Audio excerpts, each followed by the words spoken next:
And by the show of hands, how many of you have, this is your third session?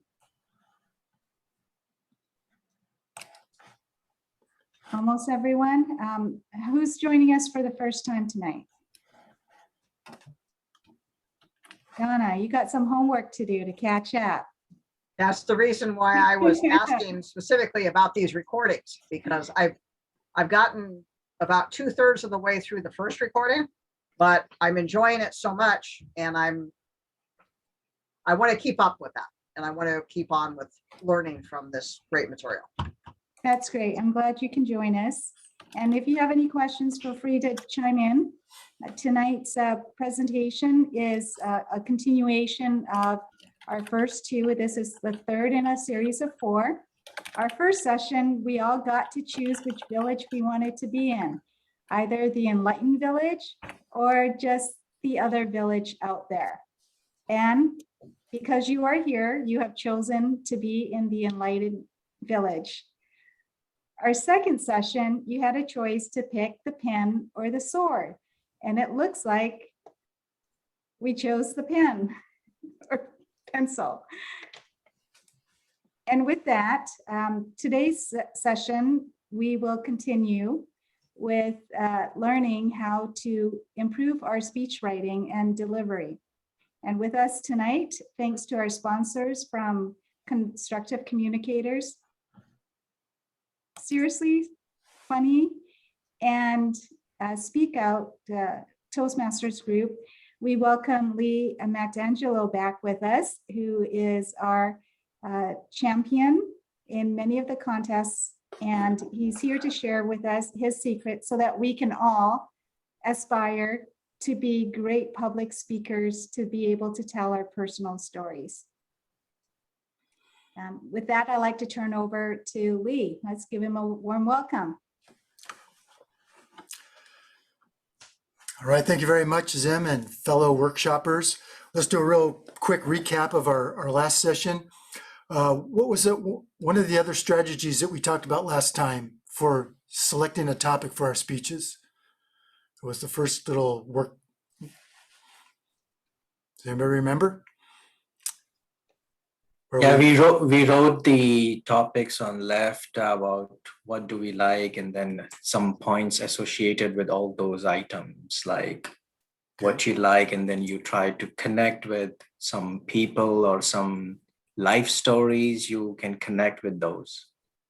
Okay, so yeah, we kind of did that one in the first session. Last session, I brought up something that we learned from Randy Harvey, and that is, what lessons have you learned in life and who taught it to you? And if you look at a lot of the speeches at the world stage, that's kind of what you hear. There's some major lesson that we've learned that we feel the rest of the world would accept as well. And then we tell who taught it to us. And those always make for a great story. So that was another way to come up with a topic. What were some of the lessons we learned from Shakespeare's 7 Ages of Man? I'll give you a gesture.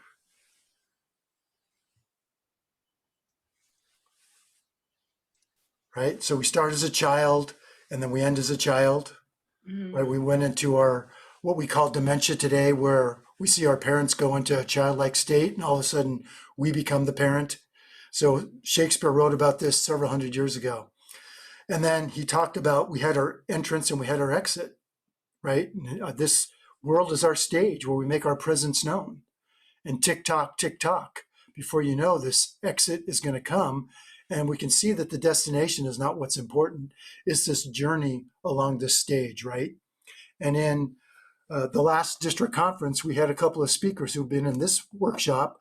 One told us about significant moments. And isn't that what we're looking for as we go along the stage, finding these significant moments? And that was our very own Zim who taught us that. And then Angela Barris taught us about the power of the spoken word.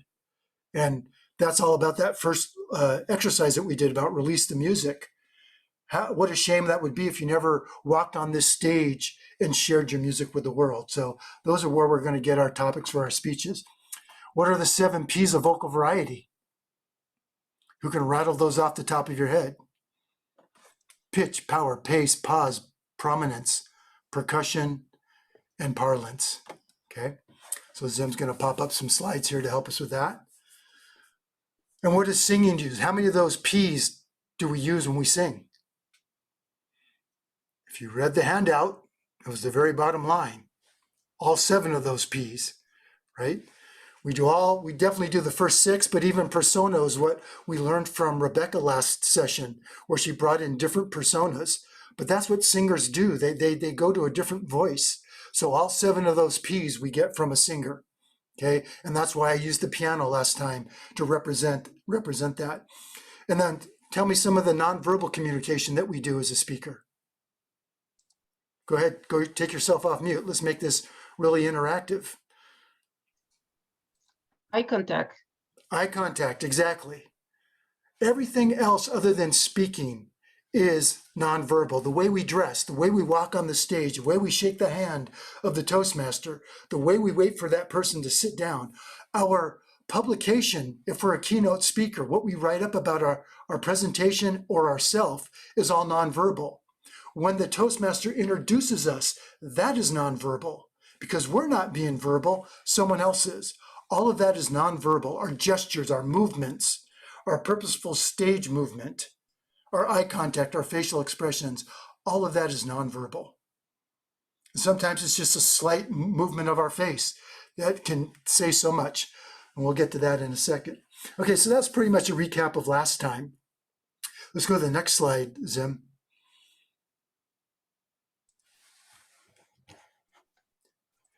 And what we're going to talk about today is another nonverbal. Let's do grades. Grades is another handout you'll find in the educational session. And grades is an acronym for gripping, rational, action, descriptive, exaggerated, and smooth. And what I mean by gripping, you want a gripping gesture at the beginning. A lot of the world champions do a gripping gesture. We saw Ed Tate receive something from somebody. And then the next line was, "Here, Mr. Tate, next time slow down." We automatically realized, oh, Ed Tate just received a speeding ticket. Then his next line after that is, "Have you ever noticed that traffic cops are the slowest people in the world?" So he's doing gestures before the words and they grip us in. We all know about Darren LaCroix falling on his face. What a gripping gesture that was. And then 2016, we had Muhammad Khatani getting ready to light a cigarette at the very beginning of his speech. Again, a very gripping gesture. So make your gestures gripping. Make them rational. I'm going to talk about 5 points today. Hey, wait a second. That gesture doesn't match the words, right? Oh, that topic was over my head, right? So we want to make our gestures rational. It's 5 points and it's over our head. We want to make them action. We talked about that last time. You can be skiing, you can be swimming, you can bring all your verbs to life with gestures. We can even bring our nouns, which is now going to be the descriptive. We can bring nouns to life. The big elephant behind me was hitting me with his trunk, right? You can bring those nouns, pronouns, you can bring those to life as well. Exaggerated, when you are on a stage, just like if the audience can't hear you, if they can't see you, they're missing part of your presentation. All about last session was our voice and our physical presence. So if I'm going to say the sun rises in the east and sets in the west, we want to make it a very big exaggerated gesture so the entire audience can see that. And lastly, S means smooth. The more you do your gestures, the more they become second nature as you talk. You don't even have to think about that. I'm going to talk about 3 points right now. Okay. So just a real quick handout. I wanted to go over that. And that's a really nice little handout to put in front of you. It reminds you what to do as you're writing your speeches. Okay, so we're done there. Let's talk about what we talked about last time, the power of the spoken word. So Zim talked to us about the sword and the pen. But last time I told you the spoken word is even more powerful than the pen, which is mightier than the sword. And the sword can carve out kingdoms. Okay. Does anybody want to read this sentence? Who wants to go off mute and read this sentence between the 2 red lines? Anybody interested in doing that? Donna, let's go, Donna. Okay. Yeah, Joe, that brown plaid tie goes really well with that striped pink shirt. Okay, now I want you to say it one more time, Donna, in a very positive way. Say it really positive. Yeah, Joe, that brown plaid tie That goes really well with that striped pink shirt. Perfect. Now I want someone else, unless no one wants to do it, Donna will do it, who wants to read this sentence the opposite way, that you don't mean this sentence. Anybody want to give it a try? Let's go, Don. Yeah, Joe, that brown flat tie goes really well with that striped pink shirt. Okay, good. Let's do it even more exaggerated. Yeah, Joe, that brown plaid tie really goes well with that striped pink shirt, right?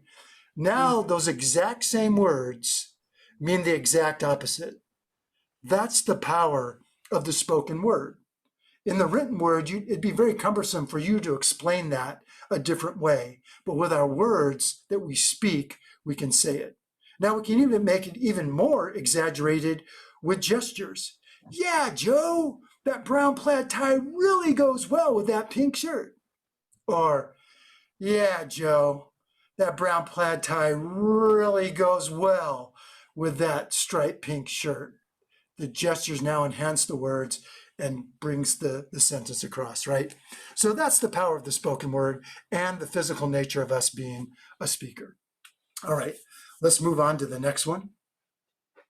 Jim? Okay, let's talk about the irony of Shakespeare. And the play we're going to discuss is Julius Caesar. But there are three types of irony that we have. Irony, there's situational irony, and that is where the opposite occurs to what you expect to happen. I went to the comedy club and the comedian made the whole audience cry. We wouldn't expect that. The thoracic surgeon became faint at the sight of his own blood. Someone who sees blood all day long in his profession, you wouldn't think would become faint at the sight of his own blood. So that's situational irony, where something opposite occurs to what you expect. Then there's dramatic irony that we get from the Greek playwrights. In the Greek plays, the chorus would come out before the scene would unfold, and the chorus would tell us what's going to happen. And they would usually tell us something that was going to happen to the protagonist. But the protagonist doesn't know this. So he goes through the scene as it unfolds. The audience knows what's going to happen, but the protagonist doesn't.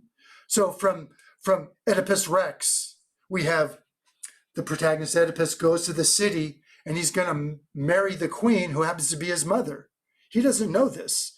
The oracle at Delphi projected this was going to happen. He didn't know. The audience knows, he doesn't know. That is dramatic irony. And then the last one is poetic irony. And that's where you purposely say the opposite of what you mean. So just like we did in that previous statement, you can say it the opposite way of what you really mean. And poetic irony, all three of these types of irony, Julius Caesar uses in his play, Shakespeare uses in his play, Julius Caesar. The play opens up with a blind man saying, beware the Ides of March. So here we have a blind man projecting the future, professing what's going to happen to the future in the future. That would be situational irony. Later, Julius Caesar's wife tells him to be careful about something that she sees in the future. And she goes, oh, you're just worried about that. But she's projecting the future. It's dramatic irony. And then we have poetic irony.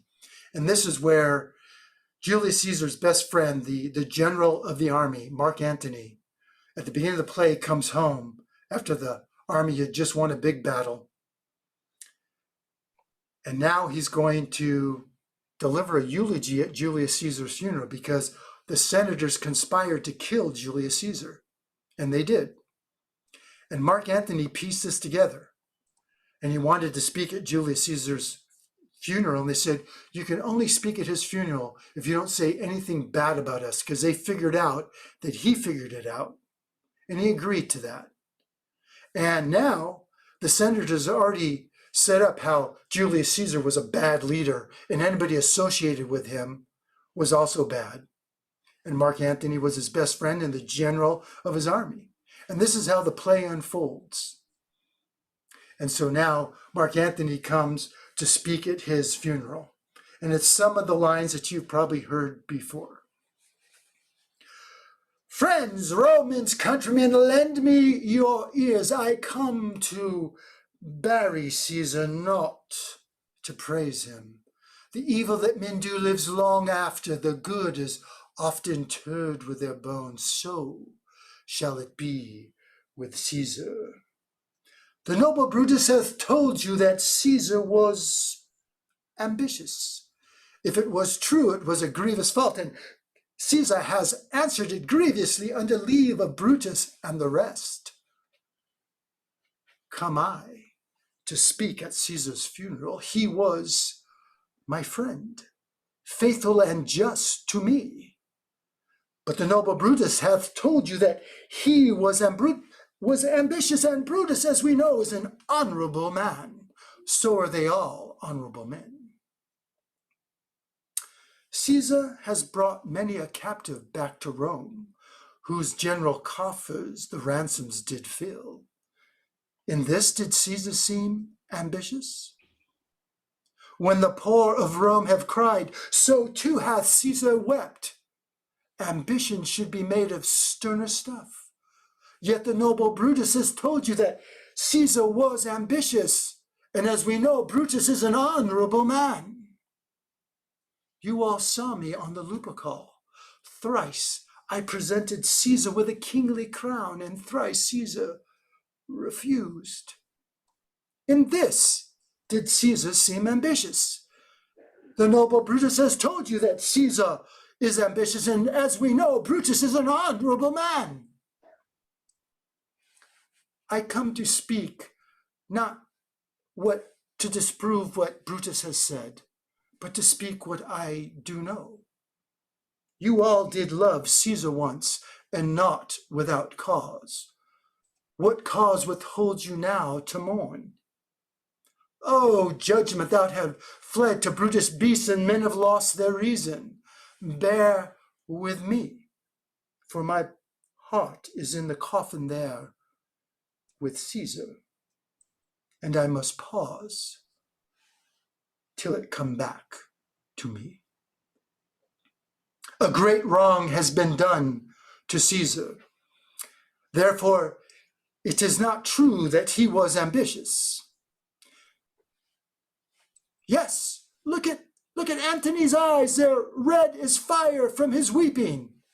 Antony is the noblest man in Rome. He's going to speak again. Yesterday, the word of Caesar would have stood strong against the world. Now lies he there, and none so poor to do him reverence.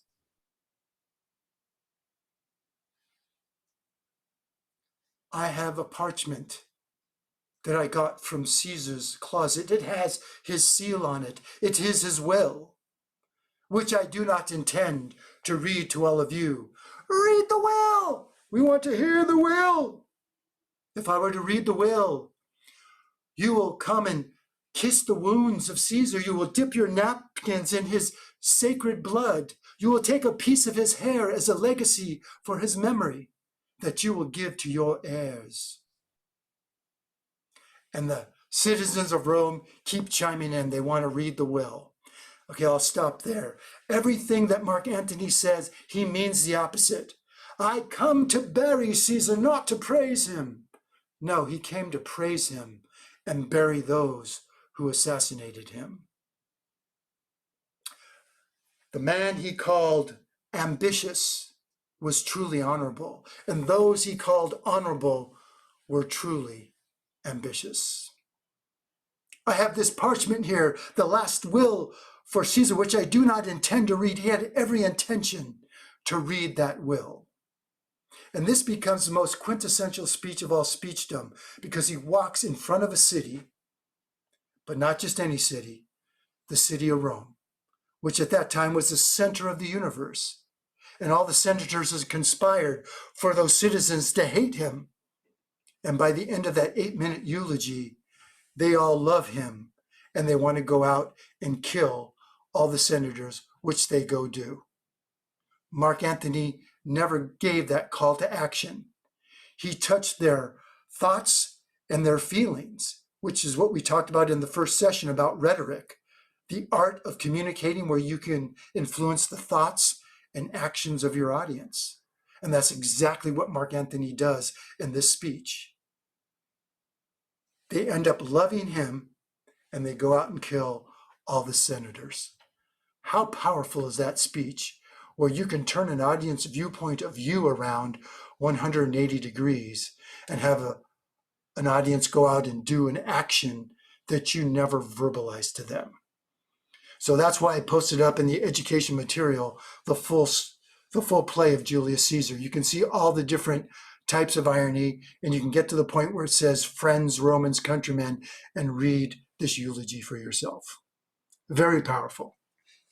Okay, let's go on to the next slide. Zim. I think we're going to move into, go ahead. Let's go past that one. Okay, go ahead to the next slide. Zim, so Albert Mehrabian is a professor emeritus of psychology at UCLA. I first heard this study being promoted at a district conference 27 years ago down in Los Angeles. And the way that this study was presented was a little bit different. This is the most misquoted study of all of public speaking. And here's what happened. He does a study, he actually did 2 studies. And in one of the studies, he came up with these 3 elements to a face-to-face, go back to the previous one, Zem. 3 elements that he was looking for. He was looking for the words, he was looking for tone of voice, and he was looking for non-verbal behavior. But this was face-to-face, but it wasn't really even face-to-face. It was one listener listening to words that were recorded and looking at videos or looking at photographs as those words were being said. Okay. And from this study, he looked at another study and he put the 2 together, which were studies that should have never been put together. And he came up with these numbers: 7% of words, 38% tone of voice, right? And 55% nonverbal communication, nonverbal behavior. He didn't even look at all nonverbal communication. He didn't look at posture. He didn't look at some of the eye contact. He didn't look at some of the gestures. They were just showing some photographs. And you will see this study quoted a lot. Another part that was a problem with this study is that all the participants were women. So again, we haven't got the entire audience in here. And it wasn't a person standing before an audience, which is very different. Think about how you would be talking to someone one-on-one, how attentive you would be, and how different you would be if you were sitting in an audience of several hundred people. You might be sitting in that audience and go, oh, I wonder if I paid my one bill. You pop up your phone and start looking at it, right? Okay. Yeah, let's go on to the next slide, Zim. That was right after that one. So I see this study every once in a while quoted. When I heard this first time 27 years ago, I heard it as 7% of what an audience takes away from a speaker is the words, and 93% was visual. That's how this study was presented to me. And right away, I was wondering, how did they come up with 7%? How did they come up with 93%? How would you ever determine that? Well, as it turned out, Albert Mehrabian put 2 studies together and came up with this. And what he was really going to show is that when audiences hear words that go different from tone of voice, they will go with the tone of voice over the words. When an audience hears words and they are not congruent with the gestures that the speaker is doing, they will go with the gestures. If a speaker has words and tone that are not congruent with the gestures, again, the audience will go with the gestures. So that's why you see this ratio of 55%, 38%, and 7%, because if you take the words and the tone, that only adds up to 45%. So that's why he came up with this ratio. This is not scientifically found. He just combined 2 studies that he had done. Okay, so that's what the real study was about. But again, we don't really have how he really came up with the numbers. It was something he just drew off the top of his head from these 2 studies. So again, it was not a speaker standing before an audience publicly speaking. It was other studies that now public speakers look at this study a lot. I just want to bring it up because you will see this every once in a while. As a matter of fact, a couple of weeks ago in one of my clubs, someone brought up this study that 10% of what we get from a speaker is just the words. Okay. So I wanted to bring it to your attention that this has been going on for many years. He was doing these studies in 1967. And when I looked him up, I thought he was dead by now. He's 83 years old. He's still at UCLA as a professor emeritus. So I was surprised to hear that. But he's got many studies that are done in psychology. His bachelor's and his master's was in engineering. And then he went and did his PhD in psychology. So anyways, it's good stuff that he does, but people misquote this study all the time. I just wanted to bring it to your attention. So let's go on to the next slide. And I think we're going to move into, okay, nuggets. Any other nuggets? Anybody want to share their favorite nugget? Okay, let's do one more nugget. Remember that the 7-28-55 rule from Albert Mehrabian is not scientifically proved, and it was really only for attitude and feelings. It wasn't for a public speaker. Unless the public speaker is talking about attitudes and feelings, this doesn't apply. And again, it was one-on-one. So that might be a nugget you want to put in there. Okay. We'll do some more nuggets as we go along. I don't know if I shared this one with you before, but always remember your audience is smarter than you think they are. And the reason I say that is sometimes in people's 7-minute speech, they keep coming back to something that they talked about at the very beginning of the speech. Only a couple minutes have gone by. Trust me, they remembered what you said. And all you have to do is an allusion back to what you said, like one word. Okay. So in Presyan Vasilyev's speech, he talked about a rusty jack. At the end of this speech, he uses the word rusty about our skill set. And it made us go back to the rusty jack. He didn't have to talk about the rusty jack again. He just had to pick up that one word, rusty. So remember, your audience is smarter than you think they are. They're going to remember what you have said. It's only been 7 minutes at most. Okay. So at this point, I think, are we going to go on to our guest speaker? And I don't see Anna on. I don't think Anna's on. Yeah, So schedule. So you got another. yeah, she asked a question if she was on today or not. So that's okay. We'll move on. And how are we doing on time here? We're at 7:30. Okay, You're doing great. let's go through the PowerPoint one more time. Zim. So we're pretty much at our break now, right? Because let's go ahead and move on to this. Let's talk about the brain. I want to talk about this before we get into figures of speech because you'll see why it's important. So the brain is referred to as the triune brain. The oldest part of the brain is the red part that you see on this slide here, and it's called the reptilian brain. I guess neuroscientists believe that we have evolved from reptiles. I'm just the messenger here. I'm not the one that came up with this wording. So the reptile brain is the oldest part of the brain, and it's the brain stem. And we'll talk about that in a second. The next part of the brain to form was the mammalian brain. That's the middle part of the brain. And then the newest part of the brain we call the human brain. Okay. And so what they really are, the red part here is called the brain stem. It never sleeps. It's what gives us our survival. This is where we have our hunger drive, our thirst drive, our sex drive. Here's where we have the fight or flight syndrome taking place. So the thirst drive, the hunger drive, the fight or flight, that is all about us surviving right now in this moment.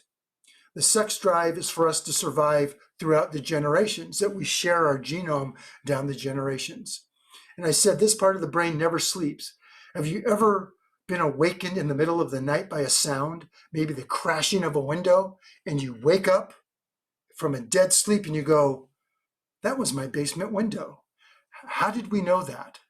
That was my basement window on the left side of my house. Somehow we figured that out because our brain stem is never sleeping. Okay, then we move into the limbic system.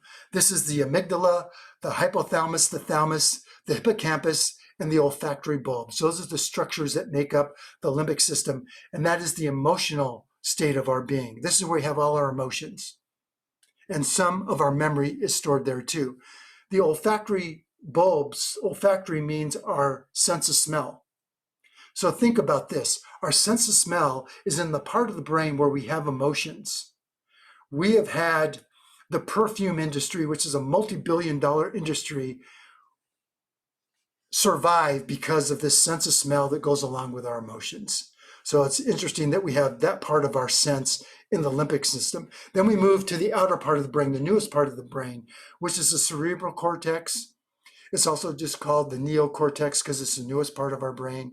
And this is where we do a lot of executive state, our logic, our creativity, and we'll go on to that in just a second. And in there, we also have all of our senses. And the one sense that is mapped out the most is our visual sense. And they have a whole section of this cortex called the visual cortex. All right, so let's move on to the next slide, Zim. Let's go ahead and keep on going. Okay, we're going to talk about the right brain and the left brain. Okay, well, you can go back. Let's go through here again. So here it gives you more information about these three parts of the brain, right? So the oldest part of the brain talks about control, reflex, instincts, approach, avoidance. That would be the fight or flight syndrome. Why do we have this fight or flight syndrome? Because when we were growing up on the savannah and something moved, it meant one of two points to us, right? If something moved, we looked at it, and it's either going to be food or we are food for it. So we're either going to go after it with the fight syndrome, or we're going to be flighting because we are food for it. So that's how that all happened. And that's part of our visual sense. In our visual sense, movement is the most dominant part of our visual sense. Even though we have color vision, we have the streaming video that comes in, it's motion that's most important. We have hormonal control here, temperature control. We go into the middle part of the brain. Here's where we have all of our feelings, right? Fear, anger, attack, maternal love, anxiety. Those are all feelings, the senses. And then we move into the outer part of the brain, and we have logic, we have language, we have creativity, we have innovation. Let's move on to the next one, Zim. Okay, and here's where we see how the brain is set up. If we look at the slide on the right, the left part of our brain, thinking, words are stored in the left part of our brain. Sequencing, logic, linear thinking, mathematics, facts and figures, that is all stored in the left part of our brain. We also have centers for communication. Writing and speaking is on the left part of our brain. How do we know this? Because over the centuries, even back millennia, when people had trauma to their left side of their brain at certain parts, they lost the ability to write. If they had trauma to another part of the left part of their brain, they lost the ability to speak. And now neuroscientists have wired up the brain, and they figured out exactly where those centers are. So we know this is on the left side of our brain. On the right side, we have feelings, imagination, intuition, rhythm, music, holistic thinking, and arts. Okay, and on the other side of the slide here, we have creativity, intuition, imagination, innovation, the arts, very much creative on the right side of our brain. We also store visual pictures on the right side of our brain. This is going to be very important for us to know this as we move on. And I said the left side of the brain, analysis, logic, mathematics, language. Let's move on to the next slide, Zim. Okay, and this is more of the same. So let's go ahead and move on. And then there's a little on the left visual here. You can tell whether or not you're left brain or right brain dominant by doing this little exercise over here. I'll let you guys do that on your own. Okay, let's see now. We're way ahead of schedule now. We can either, Camille, do you want to do your speech? You want to do your speech now, or do you want to do it later? It's up to you.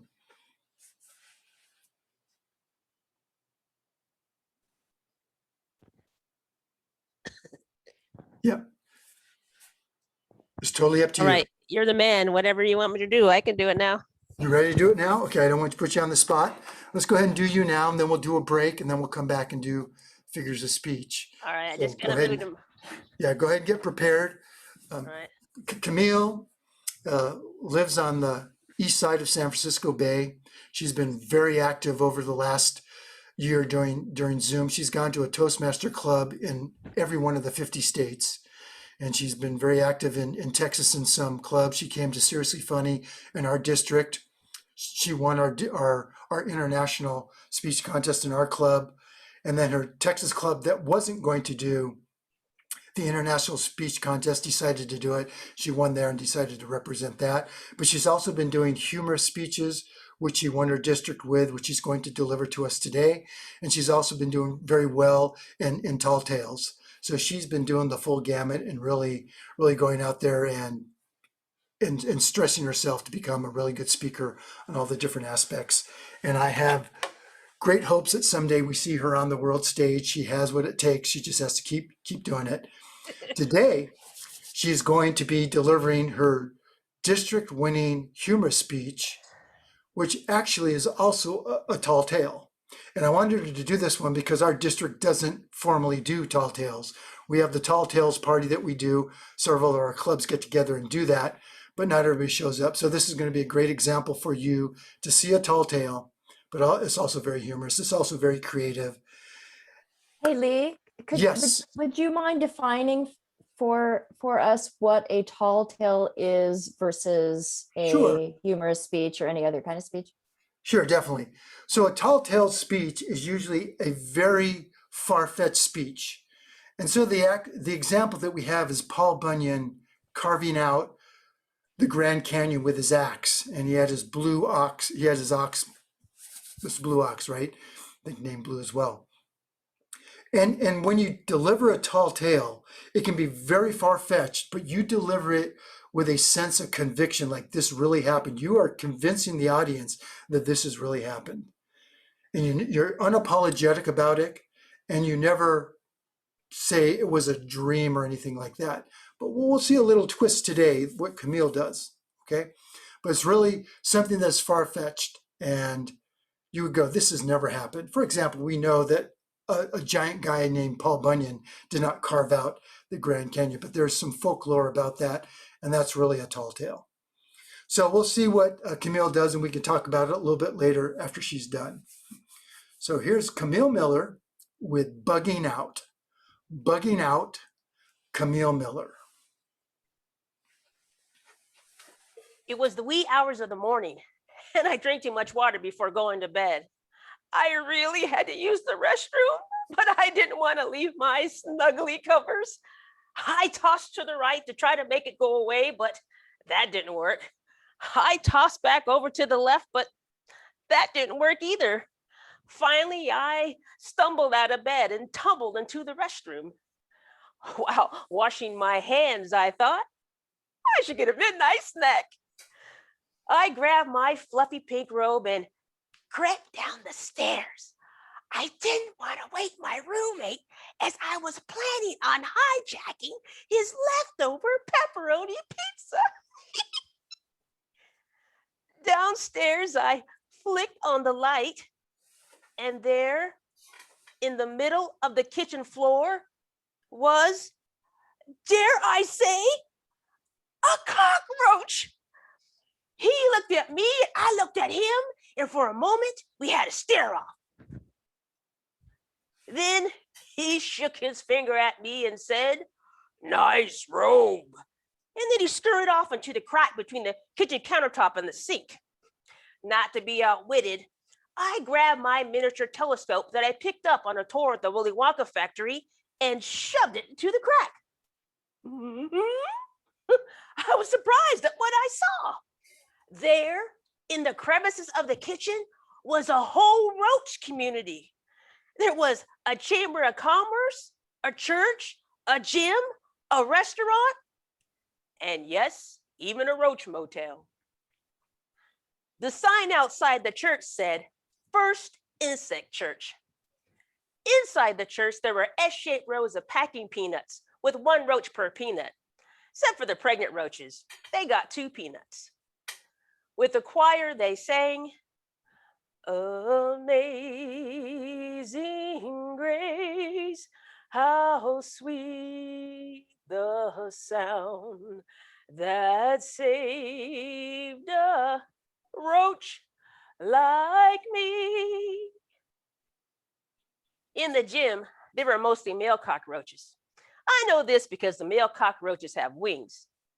There were a few female cockroaches, but they were mostly there, batting their eyes and twirling their antennae in an attempt to get attention.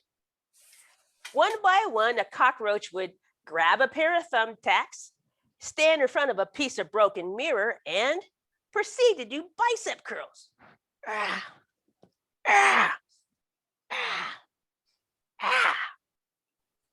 In the corner of the gym, there were stacks of toothpicks and Cheerios.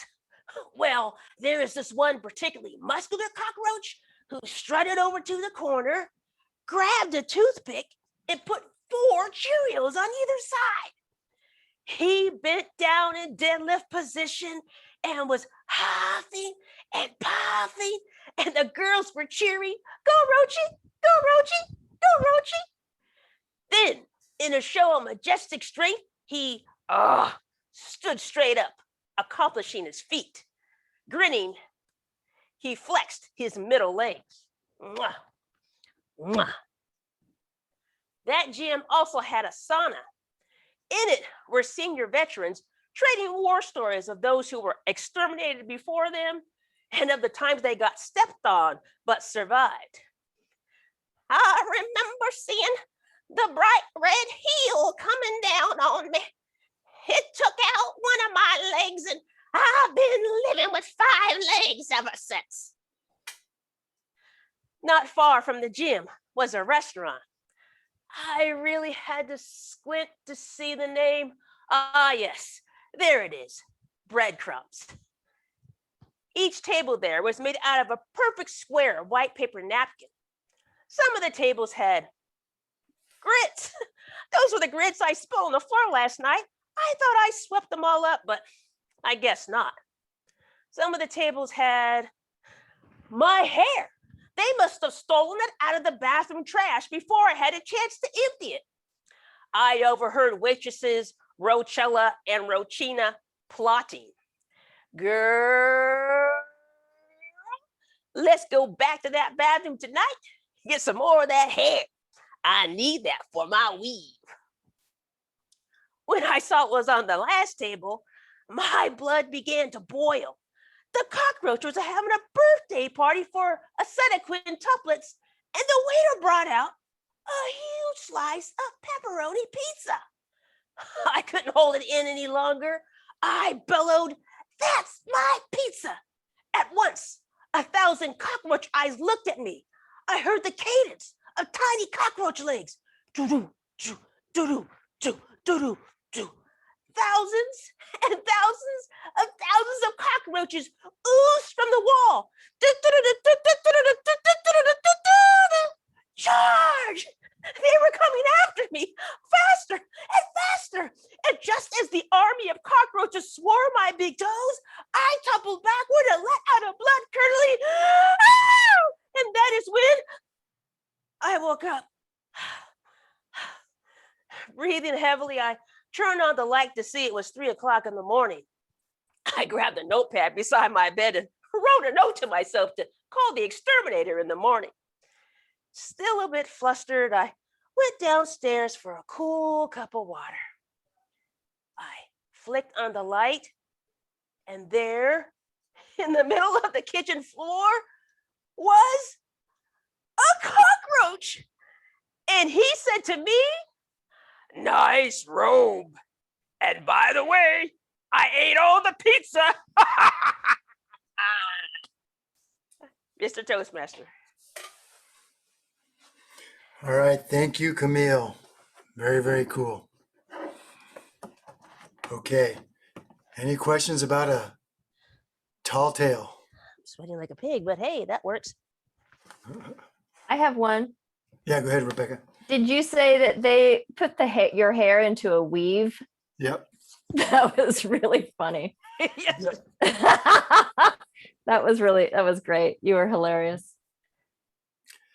And so what else do we learn about this speech other than it being humorous and a tall tale? We have a speaker that is fully vocal and very animated, right? What we talked about last time, voice and physical. So you don't just stand there and speak, you actually bring it to life, which she did all the way through. We got some singing, which is great entertainment. We got humor. We got the twist at the end. All that stuff is just very entertaining. The story itself, very creative. So what we're trying to do in this overall workshop, I don't know if we put this down as our nugget list, but we're going to learn the science of speaking. We're going to learn the art of speaking, which is humor, comedy, singing, figures of speech. And once we learn the science of speaking and the art of speaking, we're going to go out and entertain the audience. And we go all the way back to the first session is we're going to deliver them a message. And we will find that the entertainment value of our speech is going to be the most important part of us speaking, right? Going and delivering a message in and of itself, I think we're all going to need to have some no-dos.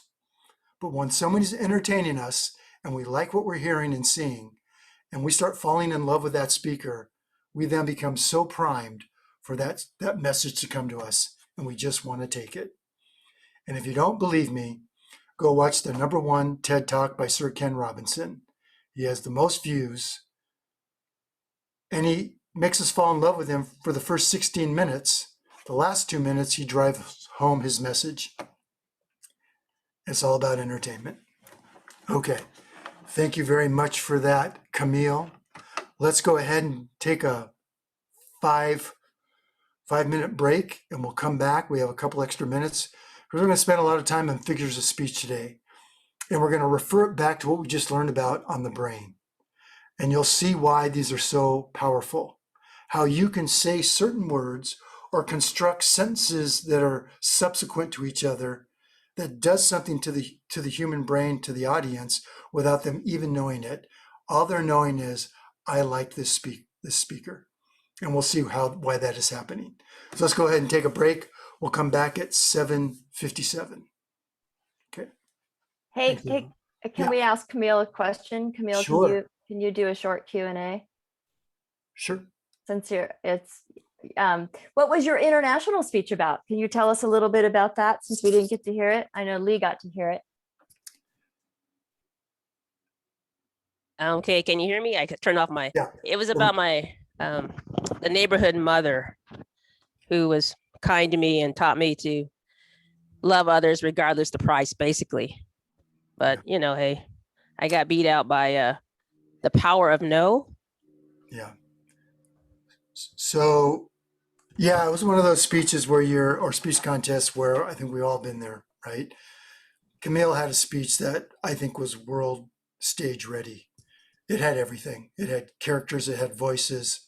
She did 3 or 4 different voices. It was a great flow. It had a great message. And this guy, she competed in Texas, and the guy that won, even before they did the results, I said, it's going to be between you and this other guy. It all depends on how this audience wants.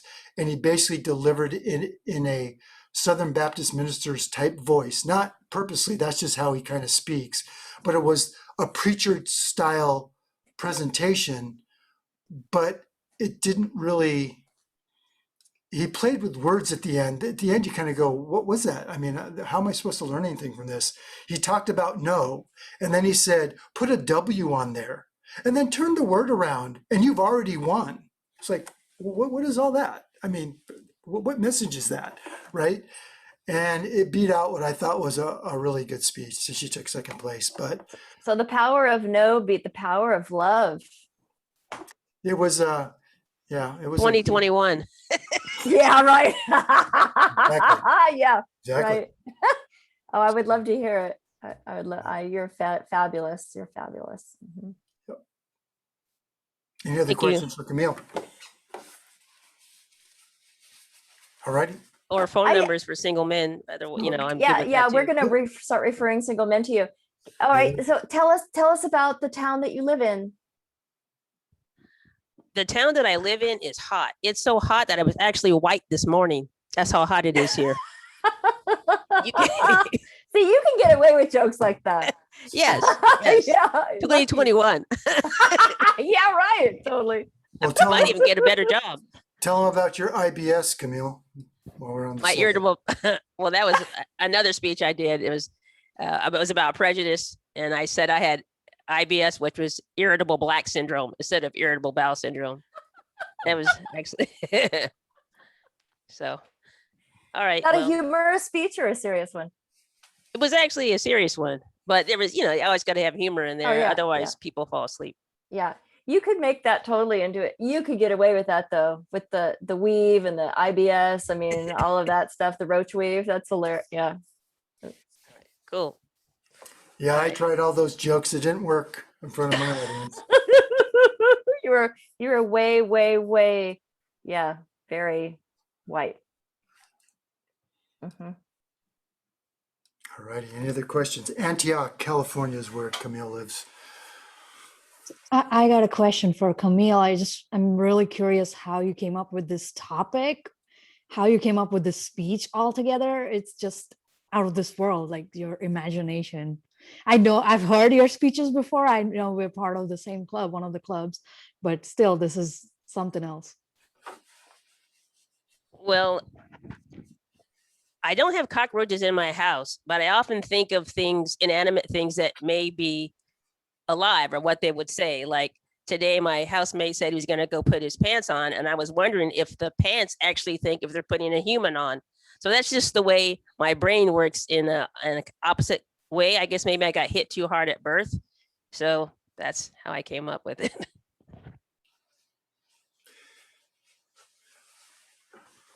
Very interesting. Thank you, Camille. Yeah.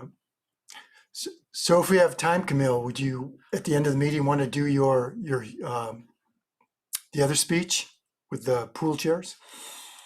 You have that one in your head or not? It's up to you. Yeah, I think I'll pass. I don't want it to be. Okay. I'm good. So Okay. thank you for offering. We're gonna bring Camille back if we do the advanced stuff as well. So we'll hear more from Camille. Okay, well, let's go ahead and take our break. Let's come back in 5 minutes. So we'll come back at 8:02. All right. Thanks, everyone.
All right, let's start to get going again.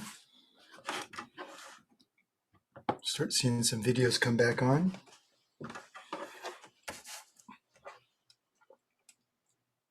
All right, thanks Dennis, thanks Vivek. All right, Gregory, Zim. Give 1 or 2 more minutes and then we'll just get going.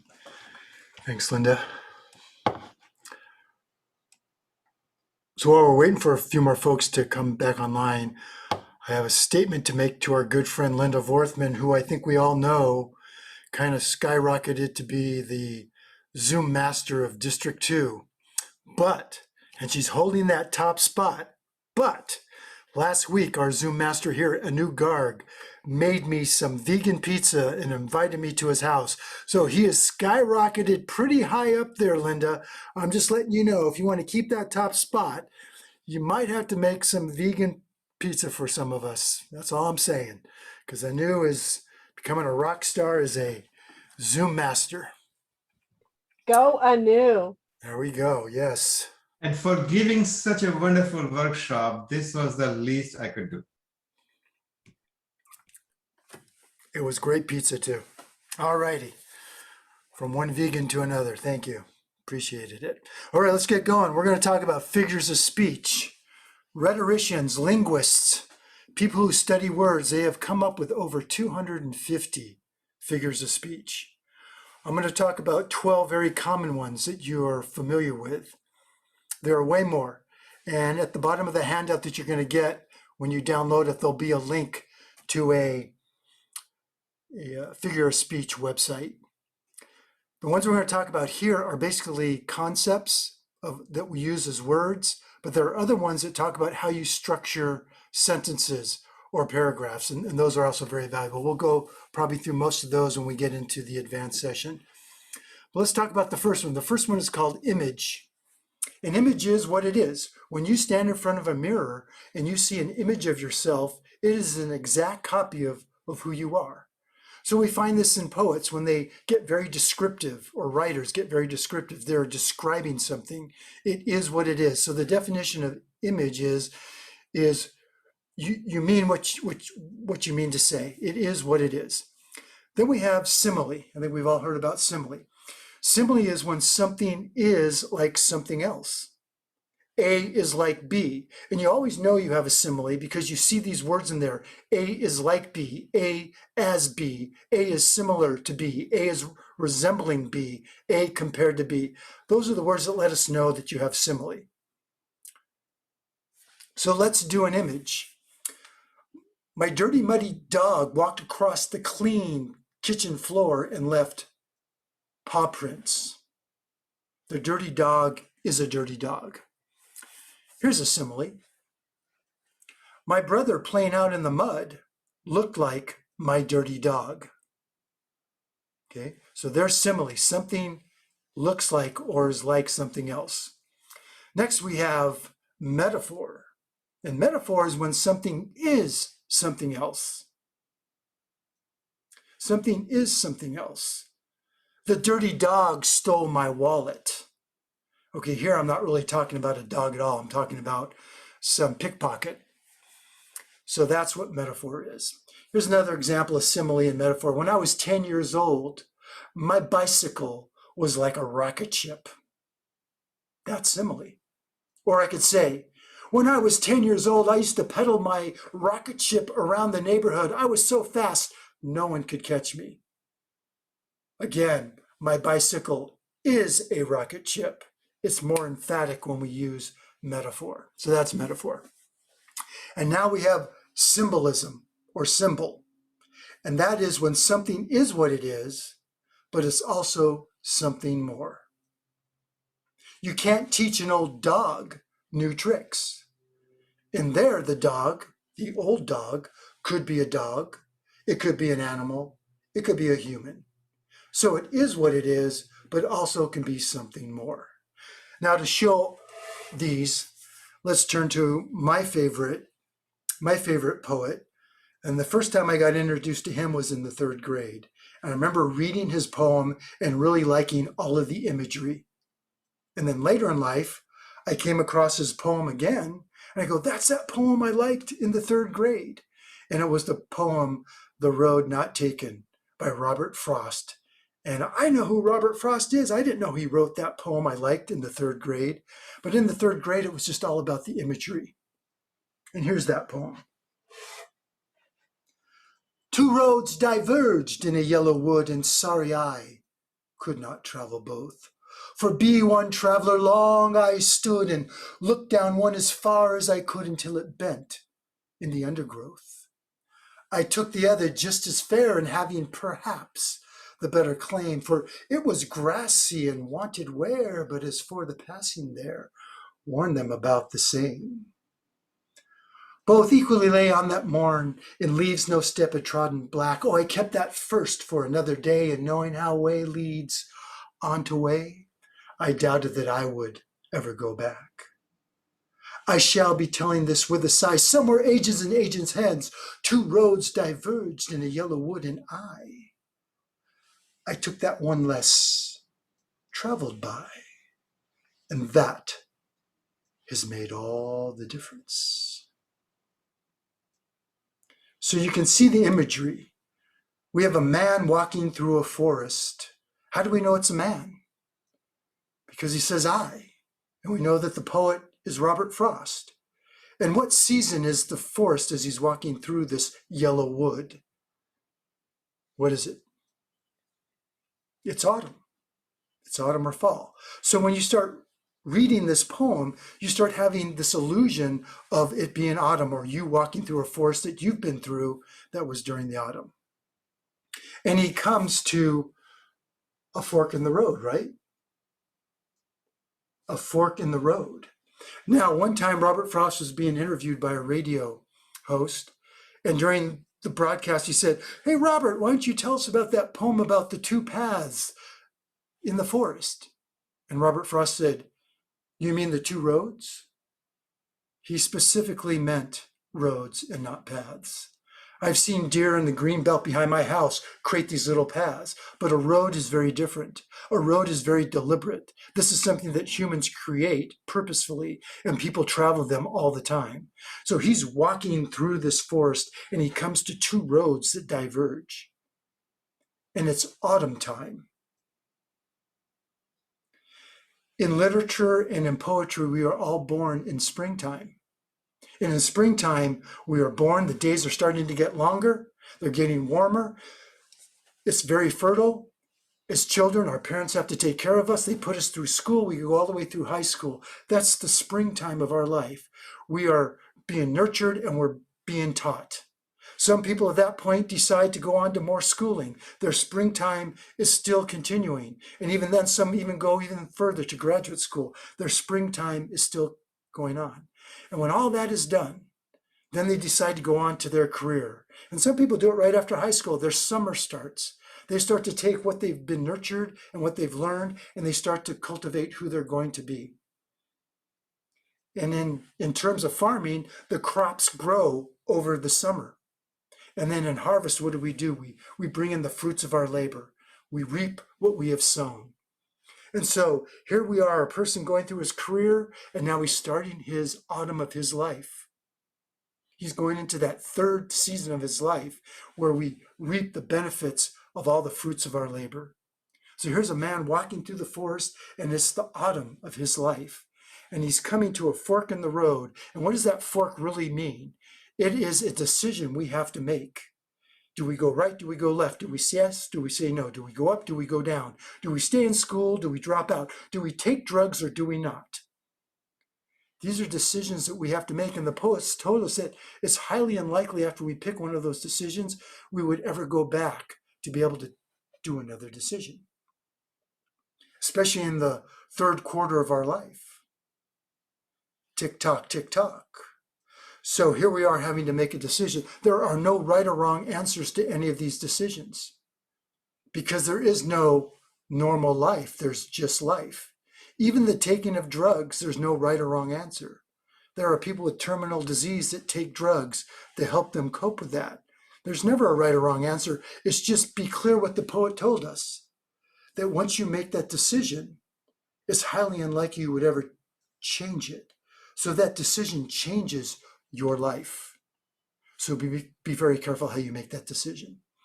So that's the symbolism of this speech. It's no longer a man walking through a forest. It's anybody, man or woman.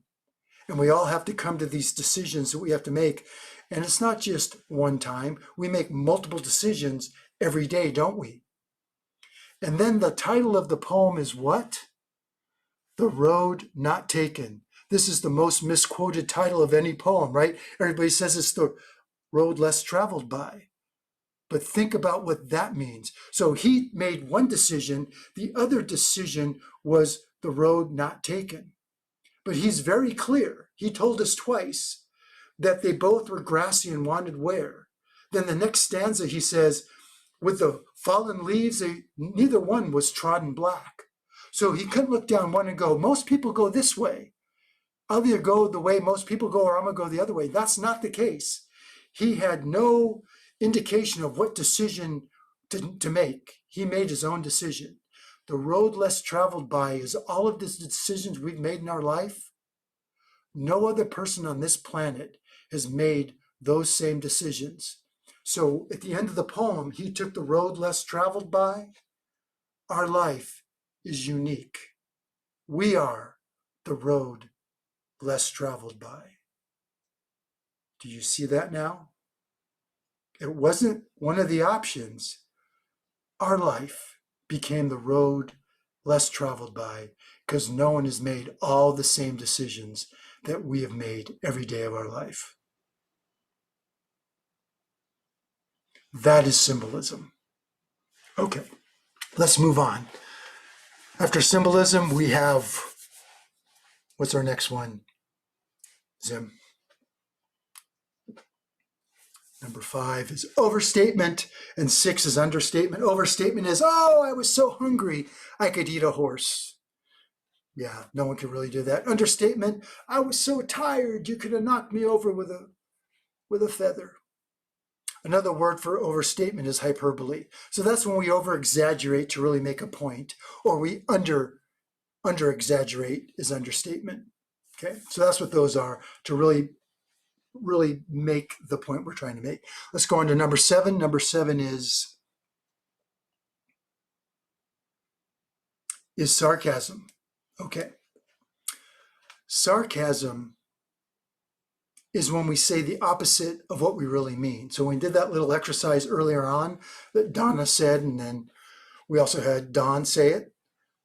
Sarcasm is saying the opposite of what you mean. So when Don said it the opposite way about the brown plaid tie and the pink striped shirt, that was sarcasm.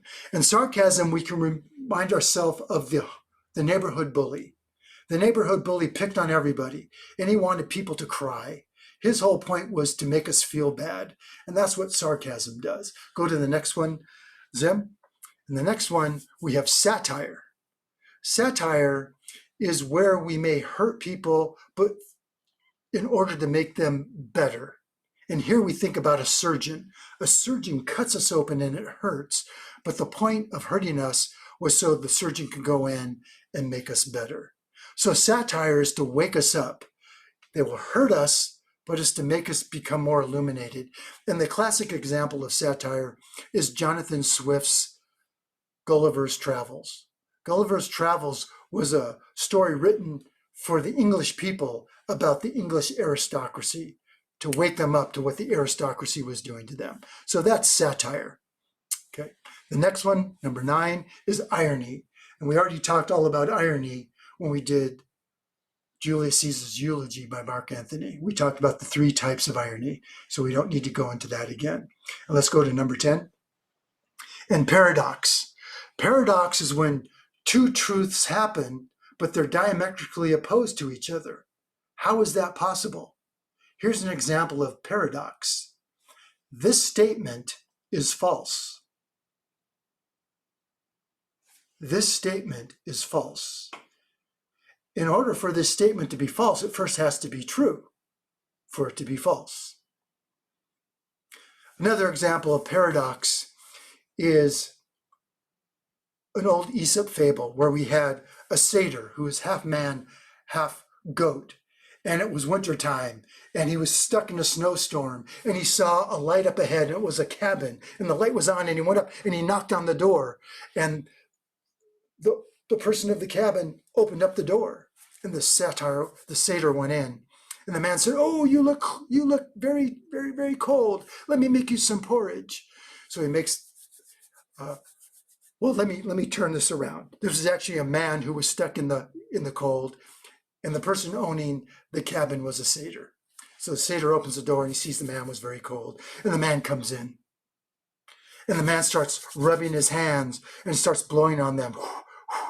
And the satyr says, "I've never seen that before. What are you doing?" And the man says, "I'm warming up my hands." And he goes, "Oh, I've never seen that before. Okay, let me make you some porridge." So the satyr goes off and he makes some porridge. And he brings it over to the man sitting at the table, and he puts the hot porridge down, and the man begins to blow on the porridge. And the satyr said, "Well, what are you doing? I've never seen that before." And the man says, "I'm blowing on the porridge to cool it down." And the satyr immediately threw the man out of his cabin. He said, "This man must be crazy, for how can a man blow both hot and cold air at the same time?" That's paradox. Okay, let's go on to the last one. Zim, I think we have personification coming up. It's number 11. And personification is where we have human-like traits given to either animals or inanimate objects. So giving traits to animals. My cat smiles at me every morning. The full moon smiled on the stargazers as they were looking through their telescopes. We've all seen the full moon with the face of the man on the moon. Another personification is the angry clouds shook their fists at the campers below. Okay, so that's all personification, giving human-like traits to animals or to inanimate objects. And then the last one we have is illusion. An illusion happens when we draw upon classic literature, well-known topics that we all know about, and we allude to those. And you can also allude to pop culture.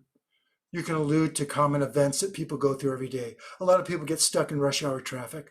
A lot of people go to the doctors or they go to the dentist. So you can talk about those situations and the audience will understand that because we all go through that. So when you allude to them, it allows the speaker to use less words. You let their experiential knowledge fill in all the blanks.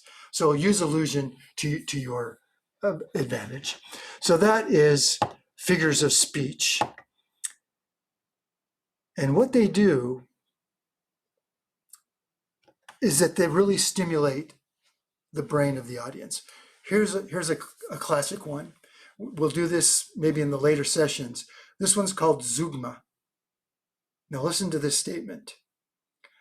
I held her books, the door, and my breath for her.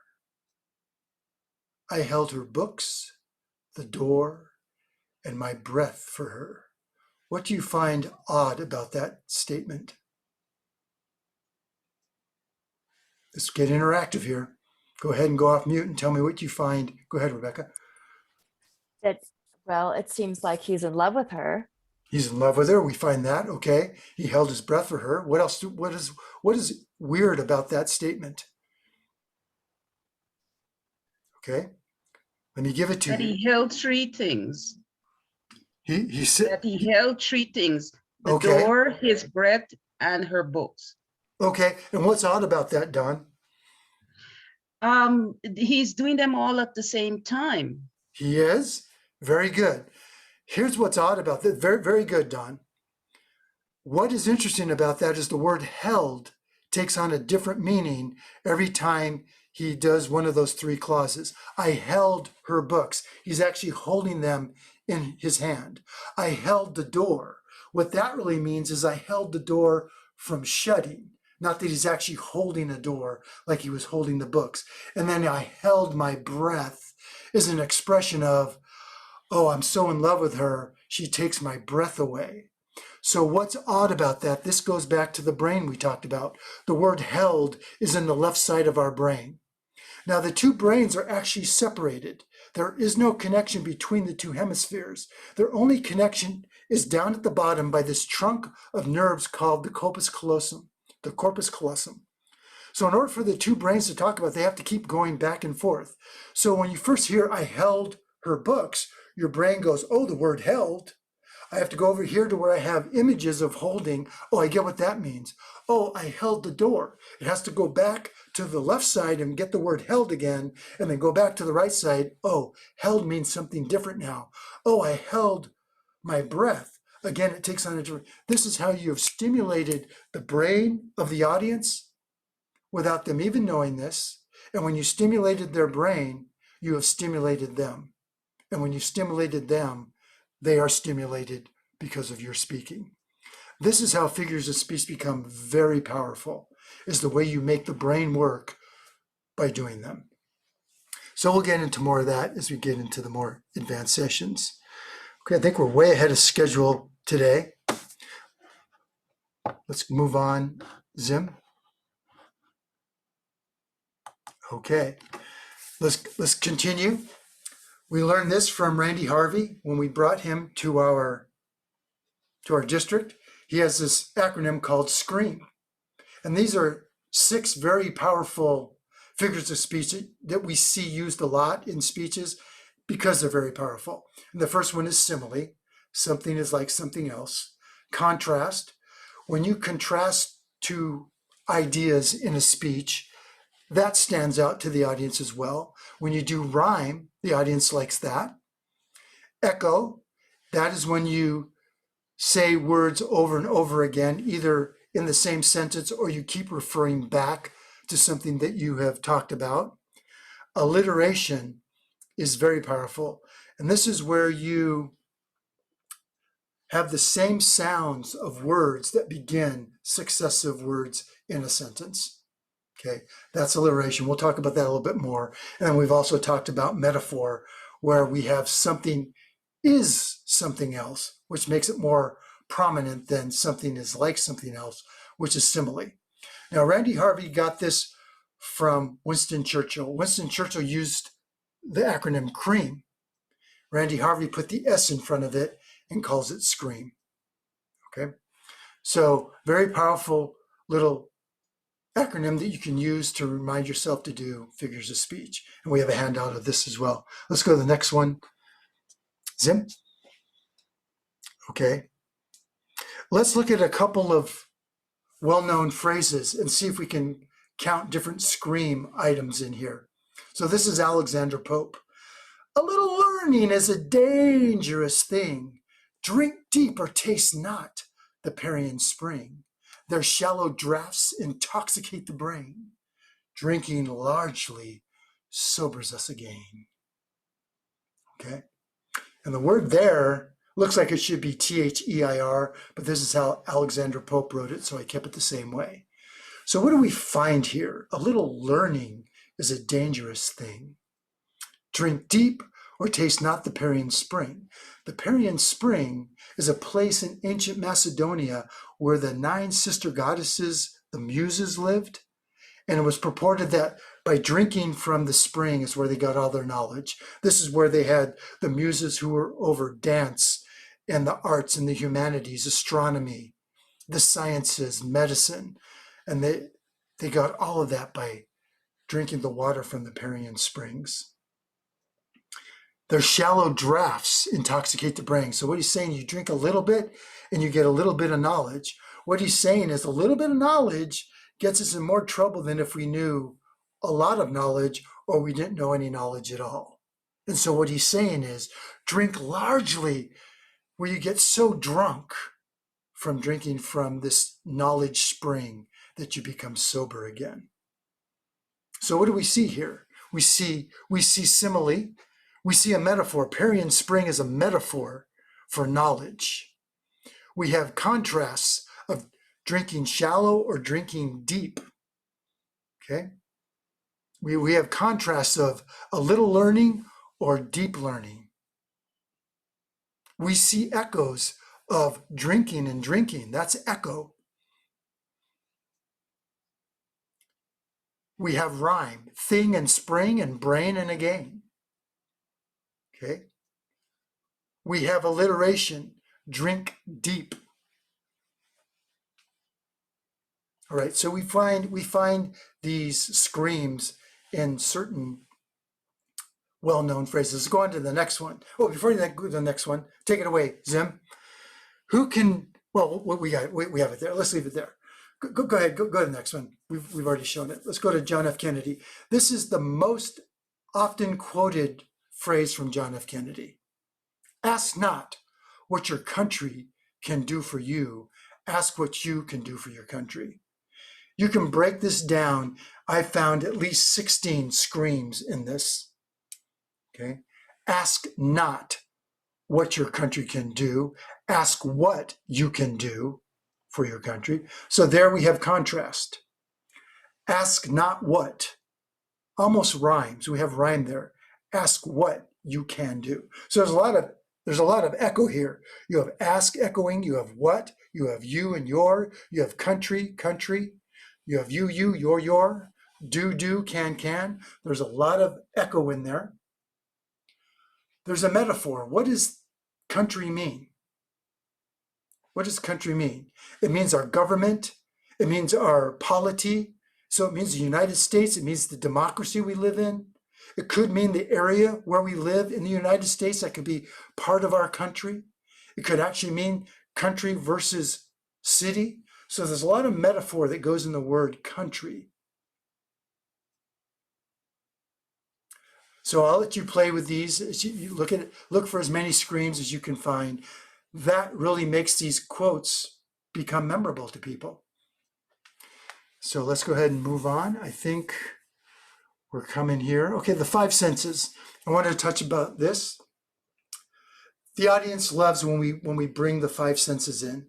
As I mentioned before when we talked about the brain, the sense of sight is the most dominant of our senses. It maps out a large part of the neocortex. It's such a large part that they gave it its own name. It's the visual cortex.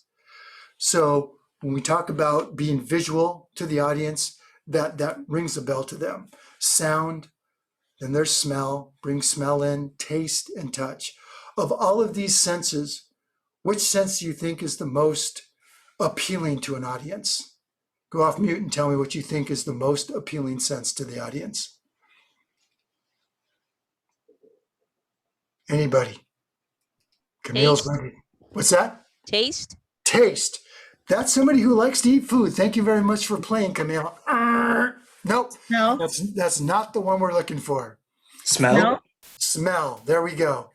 Smell is what the audience loves to hear. And think about when we talked about the brain, we talked about the limbic system, and it had all these structures for emotion, but there was also, that seemed out of place, the olfactory bulbs are there, the sense of smell. The sense of smell and emotion go hand in hand. And the audience loves emotion when we speak, having them feel something. Remember rhetoric? It's the communication art of having your audience think and feel and then act. It's the sense of smell that they love for you to bring in. So I remember Karen Rosquist's pizza pity party, right? And we start smelling the pizza. So the sense of smell is very powerful. So bring in the sense, the five senses. If you remember in the first session, I did my opening story, which was the opening of one of my international speeches. And I talked about stepping onto that front porch. And I brought in all five senses as I did that. Immediately I was hit with the strong, sweet sense of honeysuckle, so thick you can almost taste it.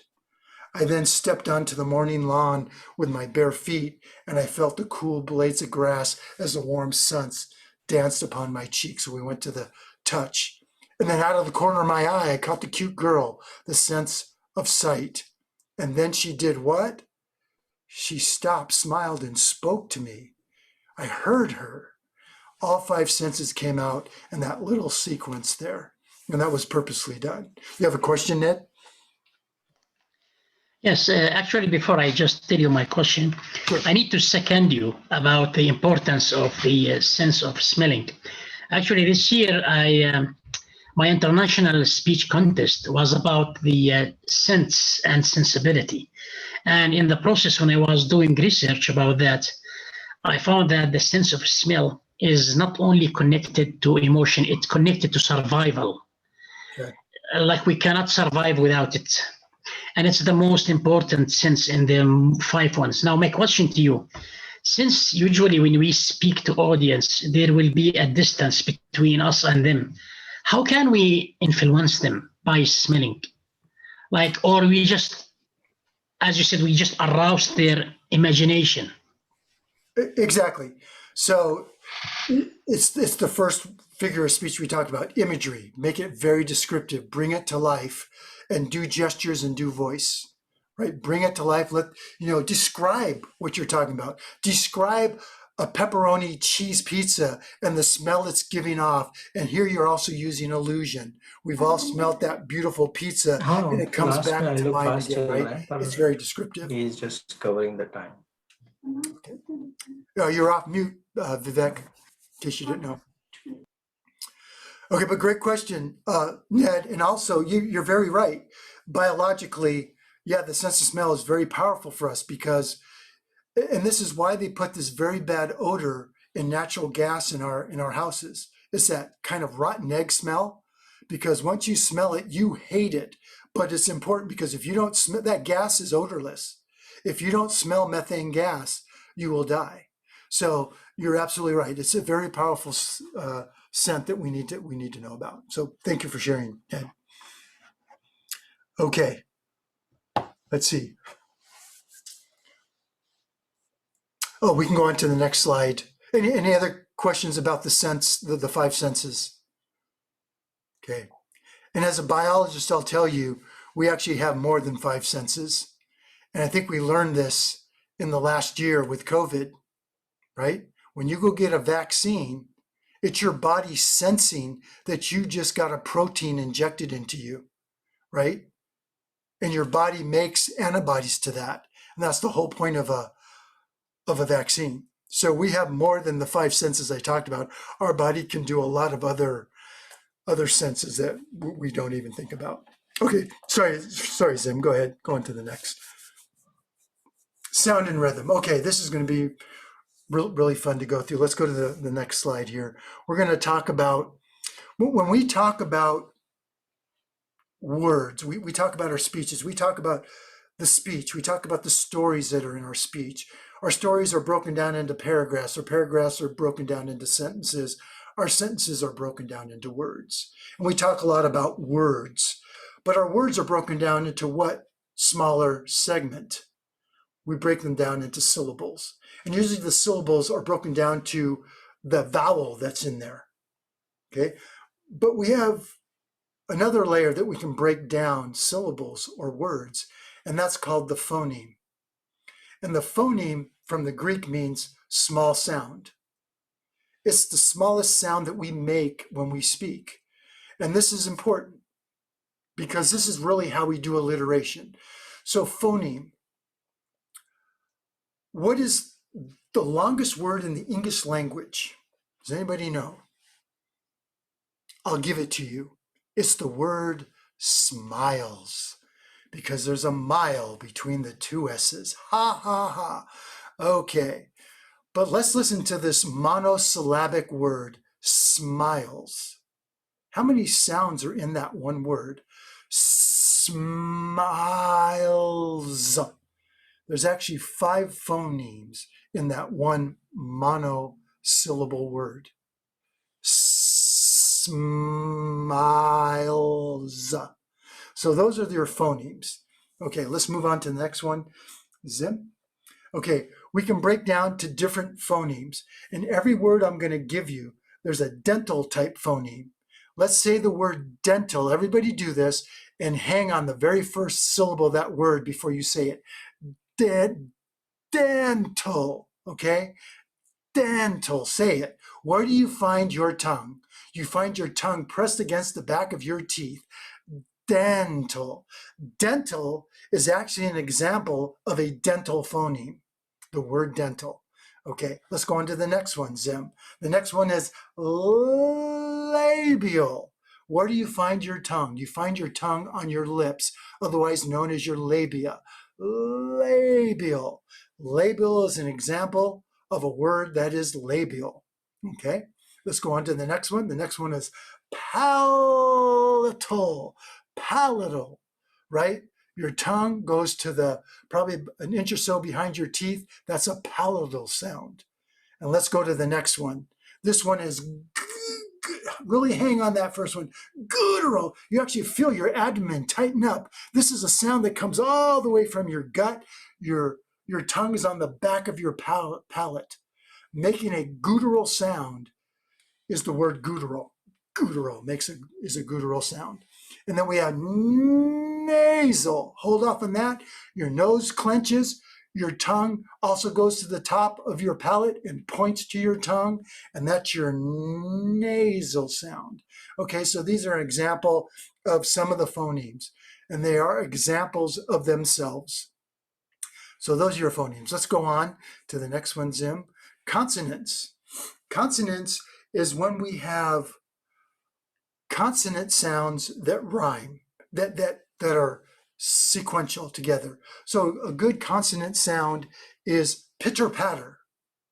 So the P's are rhyming, the TTERs rhyme. The difference is in the vowel. We go from an I to an A, pitter patter. So that's an example of a consonant sound. Go on to the next one, which is sibilance.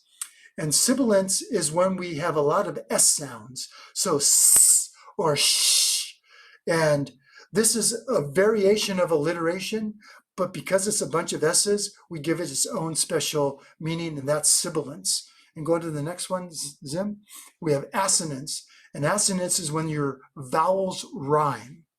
Your vowels rhyme in your successive words. That's called assonance. And then we go on to the next one, which is going to be alliteration. All of these, sibilance, consonants, and assonance, can all be considered under the umbrella of alliteration.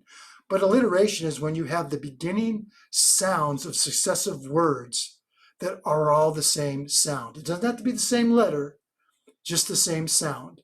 We have S sounds that begin with an S or a C. We have F sounds that begin with PH or an F. So it's not the letter itself, it is the sound that the letters make. So here's an example of alliteration. Lessons of love that will last a lifetime. That's alliteration. Okay, let's move on. Rhyme. We all like rhyme. So to do examples of a lot of these, consonants, sibilants, assonance, and alliteration, we're going to turn to one of my favorite other poets, and that's Edgar Allan Poe. And I told you last time to read The Raven as part of your homework, and this is a poem you must read out loud. It's just like the Greek that we use to write the New Testament called Koine Greek. Koine Greek is called euphonic. It is beautiful sounding. And this poem, The Raven, must be said out loud. You don't want to read this one silently because it is so beautiful sounding. Once upon a midnight dreary, while I pondered weak and weary over many a quaint and curious volume of forgotten lore, as I nodded, nearly napping, suddenly there came a tapping, as if someone gently rapping at my chamber door. 'Tis some visitor rapping at my chamber door. This it is, and nothing more. Ah, distinctly I remember, it was in the bleak December, and each separate dying ramber wrought its ghost upon the floor. Vainly I had sought to borrow from my books surcease of sorrow for the rare and radiant maiden who the angels named Lenore, nameless here for evermore. And the silken, sad, uncertain rustling of each purple curtain thrilled me, filled me with fantastic terrors never felt before. Let's go over that again. Here's a guy who goes from alliteration of some letters, consonants of some letters, and then the assonance of some of the vowels, and he shifts as he goes through. And the silken, sad, uncertain, and he starts putting R's in there. and the silken set uncertain rustling of each purple curtain. All of a sudden you get these R sounds, and then you get the AIN sounds. What a masterful writer. Okay, so you must go and download the Raven from the education material and read this to yourself out loud and hear the beautiful rhyme, the assonance, the consonants, and the alliteration. Very beautiful. Okay, let's move on to the next one. Okay, I'll let you read these on the handles. Go ahead, hit the next one. So yeah, just go through those really quickly. I'll let you read these. It's just something for you to know. You can go and figure out what these are. You may want to put these in your speeches or not, but there's a little bit more. There's different types of rhymes that you can do. And that is rhyme, and that is sound. And that's what we do with our words. So very powerful. And we are 15 minutes early. That is our session for today. We can just go straight into the Q&A. Any questions from what we went over today? If not, we can get out of here early if you want.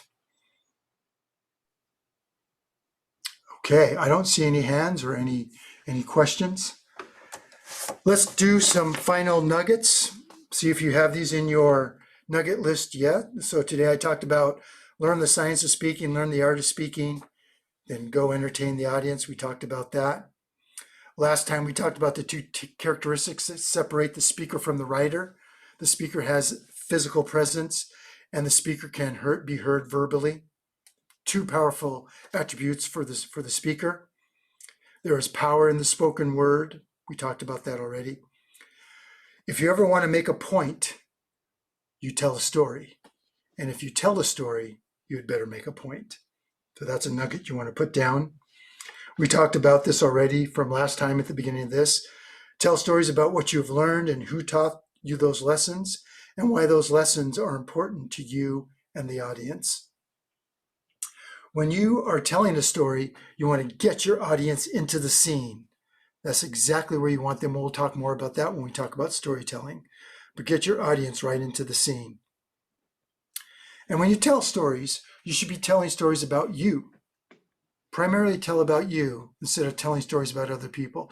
Sometimes you may tell a story about someone else if it's a real powerful story, but mostly try to tell your own stories. For example, I talked about Florence Chadwick in the first session about the swimmer who swam the English Channel, and then she was swimming from Santa Catalina Island to the coast of California. But it had a very powerful message about being able to see your goal if you ever want to achieve it. So that was that story there. And when you tell stories, and there's a hero in the story, make sure that you are not the hero. Make sure you are not the hero of your stories. You want to bring your characters and your stories to life with voice and with mannerisms, right? Your voice and your physical presence, as we've talked about already. And here's a big one. Make the audience do work. Make the audience do work. That sounds almost counterintuitive, doesn't it? I'm not asking you have the audience lift 70-pound bales of hay and move them to the upper loft of the barn. That's physical work. I want you to have them do cerebral work. And that's what the figures of speech do. I held her books, the door, and my breath for her. You're making the audience do cerebral work by giving them that phrase. So have them do cerebral work because you don't want them to fall asleep. Okay. I think we're good. So those are some more nuggets to put on your list. And here we are. I'm going to turn this back over to our presiding officer, Zim, to close out the meeting. Thank you so much, Lee. You made me work tonight. Good.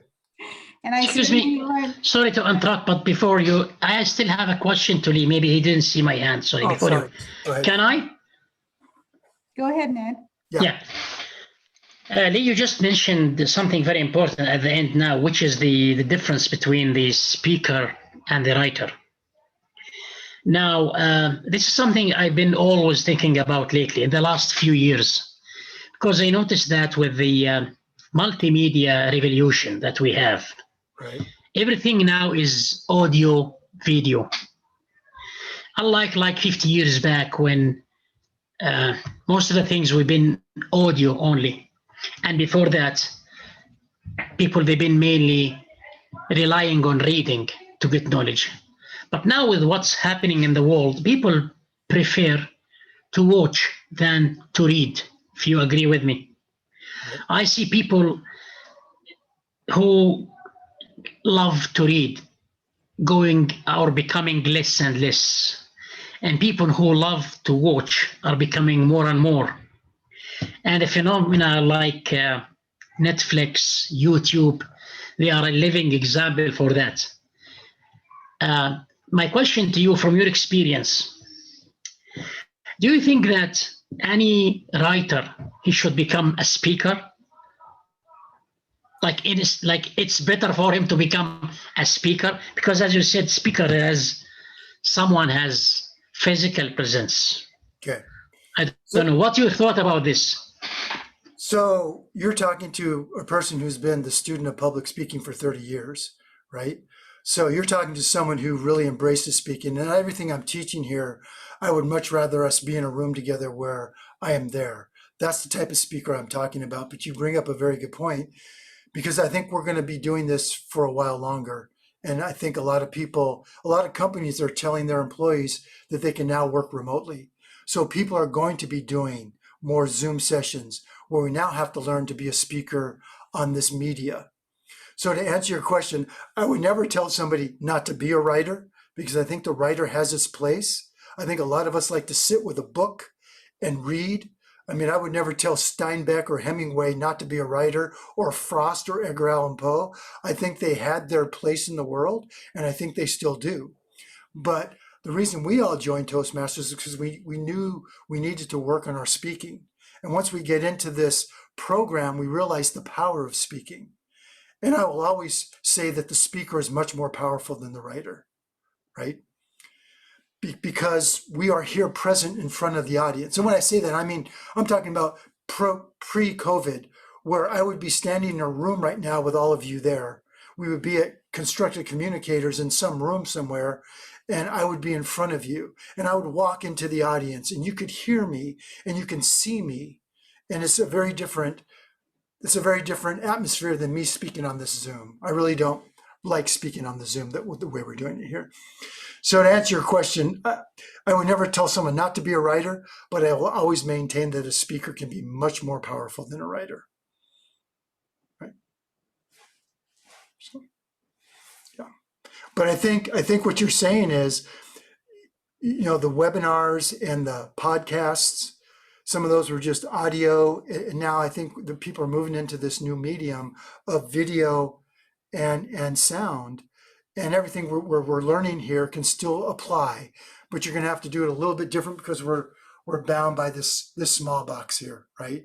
And if I'm in a bigger room, you see more of me, then I'm much further back, right? So as we saw Camille come to the camera, there's a lot of techniques that we can learn to be using the video that we are now trying to have to learn to use. So, but great question again, Ned. Yeah. Any last questions? We're still ahead of schedule. Camille? I just had a quick question. Can you give a quick example of assonance? Don't talk about my relatives. Just, okay. Yeah, what is? Okay, so, and the silken sad uncertain rustling of each purple curtain, right? Purple curtain has vowels that rhyme. So the way you remember assonance to consonants is assonance starts with a vowel, and assonance is the rhyming of vowels. Consonance begins with a consonant, and that's the rhyming of consonants. So purple curtain is actually an example of both assonance and consonants, because you have consonant sounds that are rhyming, and you also have vowel sounds. Okay, so before that, it's eagerly I wish the morrow from my books surcease and sorrow. Okay, there are some. Let me go back to the very beginning here. Okay, distinctly, I remember it was in the bleak December, and each separate dying ember wrought its ghost upon the floor. You have vowels and you have consonants that are rhyming in that entire sentence. Ember, ember, ember. You have the vowel and you have the MB and the R's. So that's consonants, and the vowels are the assonants. So that's the difference there. Right? Was that clear? Or do you want more? Okay, yeah. So, yeah, just go read Edgar Allan Poe and you will see the vowels rhyming and you'll see the consonants rhyming. You'll see alliteration as well. Okay. Lee, this Yes, is Peter. Peter. Just a quick question. One of your nuggets, you said, make sure you are not the hero of my stories because you want us to tell stories about ourselves. But Sure. what do you mean by hero? Do you mean by not being a protagonist of the story, or do you mean by just like, what do you define the hero? Sure. You are the protagonist when you're telling your story, but this kind of goes back to what lessons have you learned and who taught them to you? So when you start talking about that, it's because you didn't know something. The person teaching you the lesson is the hero, right? Go listen to Randy Harvey's speech on lessons from Fat Dad. He tells 7 stories about his father teaching him 7 lessons of unconditional love. His father is the hero in every one of those stories. Randy Harvey himself is never the hero. You don't want to talk about how you went and saved someone's life and you got the medal from the mayor of the city and everybody boasted you and you got a big write-up of you in the newspaper. You know, what's the point of that story? You want someone else saving your life and they're the hero. There's a big difference. You don't want to boast about Understood. yourself. Got Yeah, it. Understood. Thank you. yeah. You're not boasting because no one wants to hear that. Okay, any other questions? Going once. Dennis, you're off mute. Did you have a question or you're just off mute? Yeah, you keep mentioning homework and referring to another article. Yeah. There are several articles that you have covered in the last 3 sessions. Where do you find them, or where do I find them? Okay, are you not getting the emails I'm sending out after each session? There's some links in there. There's education material. So after this Okay. session, all of the stuff we talked about in the next hour, I'll post them up and you'll be able to get all these things on, phonemes and rhythm. All that stuff will be up there. Okay, thank you. Yeah. And then I've done Robert Frost and Shakespeare, a couple of Shakespeare's, Edgar Allan Poe. All of those are up there too, so you can read their original text as well. Okay. All righty. I think that might be our last question. Okay, I'm going to turn it back over to our presiding officer, Zim. Thank you, Lee. And thank you for all your questions. If you still have questions, you feel free to stay after the session's over and ask Lee some more questions. Also, you do have his email that you can also email him directly. I hope that you have learned as much as I did from tonight's presentation. It has been amazing to see, Lee, your brains at work and specifically your memory to be able to recite all these famous quotes to share with us. I think a significant moment for me is to hear you recite Robert Frost's poem, which I know growing up near and dear to my heart, but I hadn't looked at it or thought of it in the same way that you had presented it as the autumn of our lives. And each of us are unique, and it's part of our road less traveled because we are all unique. I hope you have also realized or received a gift of a few other significant moments or information that touches you so that you can go out to be able to have more inspiration to tell your story. He gave you homework, but I guarantee you there won't be an exam next week. At our next session, which will be in 3 weeks. It's the second Wednesday in July, which is July 14th, same time at 7 p.m. I also invite you that if you're enjoying what we're doing tonight, please feel free to join any of our 3 sponsoring clubs. Constructive Communicators is specifically the one that is being chartered. It's a brand new club with lots of feedback and evaluations. And it's at the same time, just to make it convenient for you. So once again, thank you so much for sharing your evening with us. I hope to see you back here in 3 weeks. Have a great night.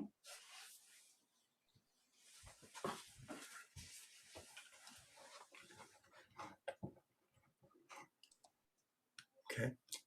We'll just go ahead and do the Q&A if anybody has any questions. We'll just go right into it. I'm not sure if anybody has any more questions, so.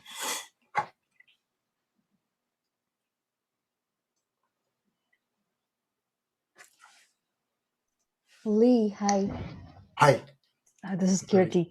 Yeah. I was just wondering, this was the first time I participated in the speech contest this year.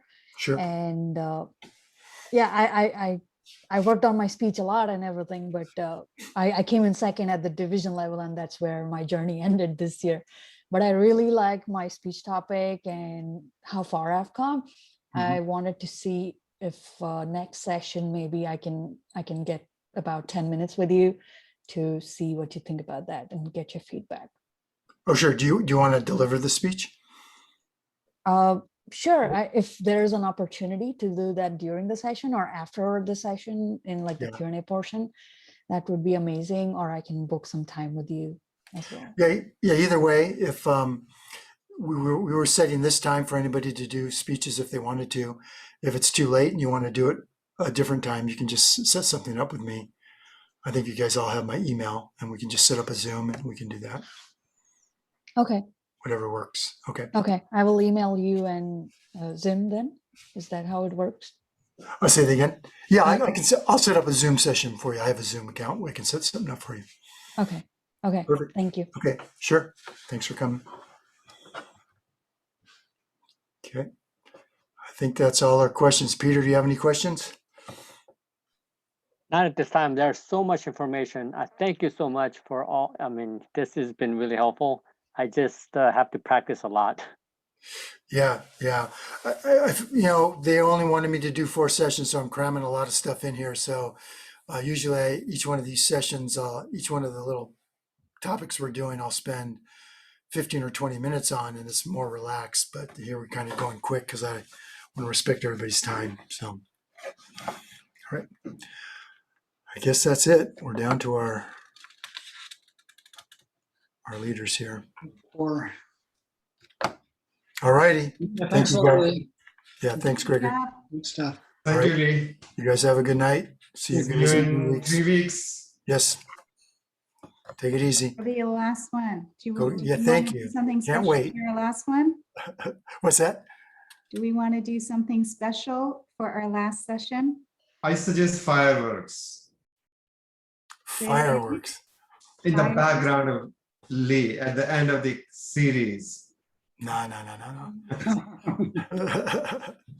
No, well, I don't know. We can maybe do something later, but we'll get through the last one and then We can have a virtual cake. Virtual cake, yeah. Well, what are you guys' thoughts on doing the advanced one? Do you think we should announce it, or I don't know? Should we? So you had suggested something in the fall.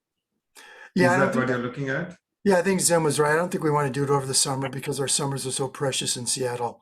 I mean, we only get so many weeks of good weather. But fall's okay if we want to do it. But even then, do we want to proceed on to that, or I don't know. I think this would be, I don't know if we'll be able to start meeting in person. What are you guys' thoughts? You think in the next 3 months, like September timeframe, we'll start? Yeah, I'm hoping. If we are, then I think it would be good to do it actually in your club. And that would be a greater draw for you guys to get more people, right? Because they'll be physically there. They'll be meeting people, right? That's the aspect we're missing here, is that we just see faces.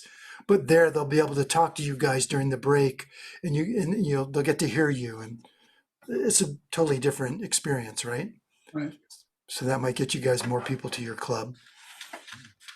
So, Lee, maybe just think about whether you want to mention about the advanced yeah, workshop, whether that's in the works or not. I don't, or, because I think even to announce it, to say that it's available isn't the same as to say that we're committed and we have Right. it's available. right. But I think in between, I think what would be really cool would be to say, hey, maybe we can have a writing workshop where we have people who are working on a speech come, and we put them into a breakout room and say, you know, who's working on a speech and who wants to help them on that speech. So if we had 3 speeches going, then we can break out people into 3 depending on what area of interest they are at. Right. And they can help review a speech or just looking at how it's written. No, Just that's so that- yeah, no, that's a great idea because I've done similar, and I think that's probably what we should do. Instead of doing sessions, we'll do a session that's totally on humor comedy. We'll do a session that's totally on storytelling. We'll do one more session on the advanced figures of speech, and then we can do a session on how to write an international. And in all those, for example, the humorous one is perfect. Get into a group of people, and you might be amazed at how a small group of people, 3, 4, or 5 people, can write a humorous speech because you're all playing off each other's ideas. The same thing happens when I do the storytelling one.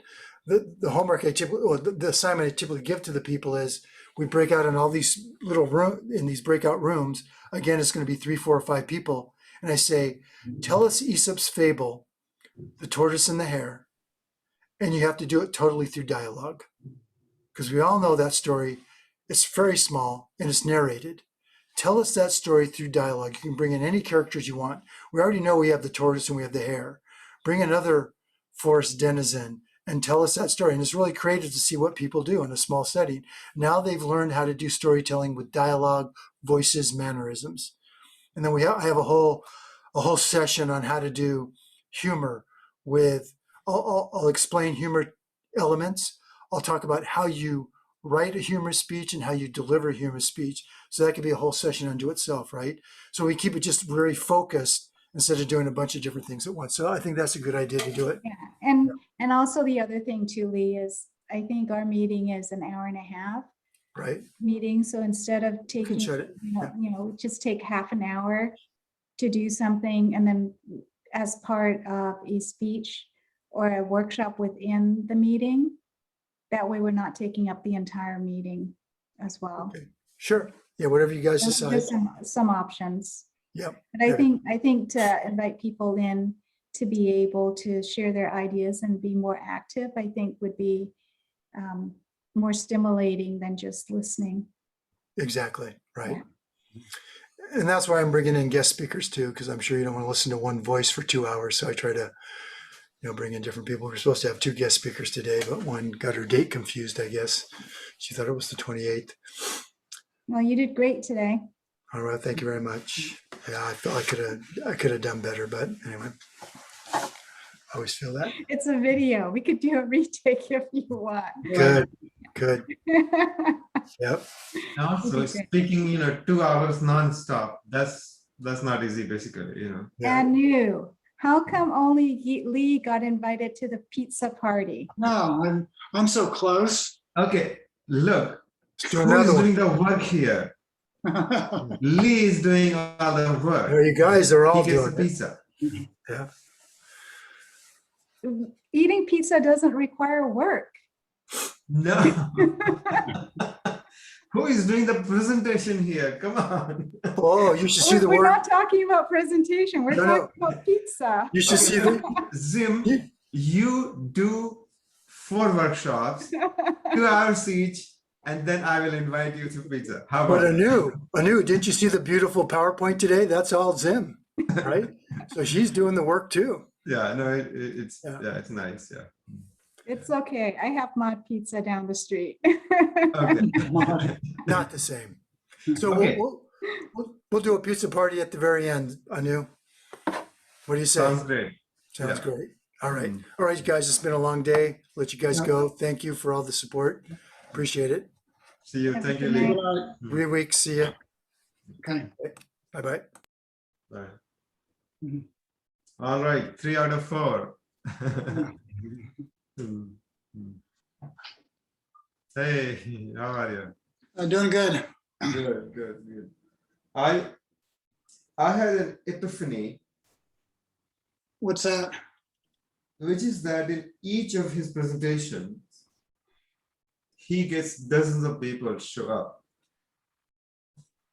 I mean, people are coming because he is giving value, and people stick 2 hours. So I realized that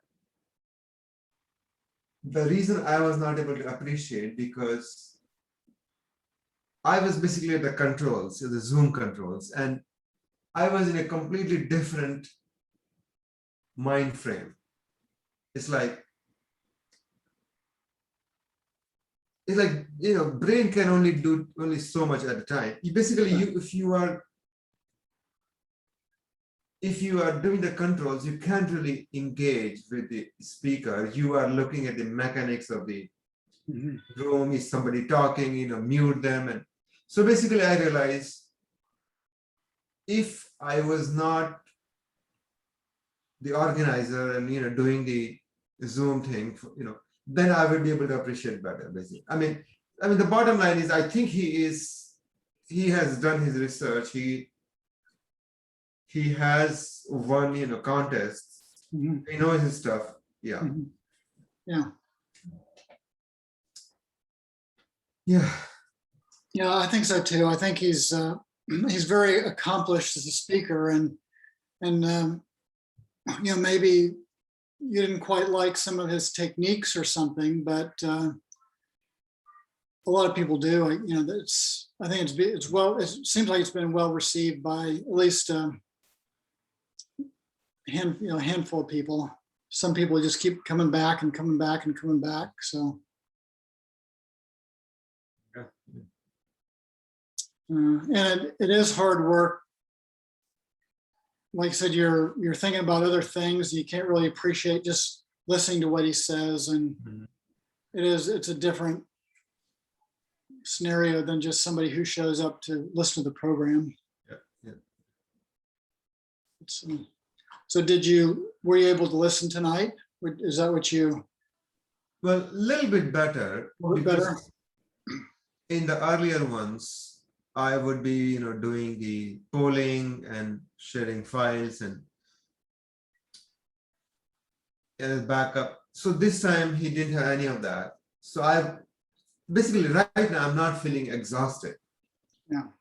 But the earlier ones, at the end, like by 9:30, I was like, I just wanted to run out. But today I'm feeling, I'm feeling much relaxed. Yeah. Okay, good. Yeah.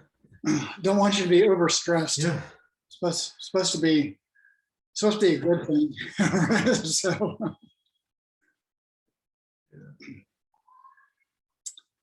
I mean, basically, even though, you know, it's not like,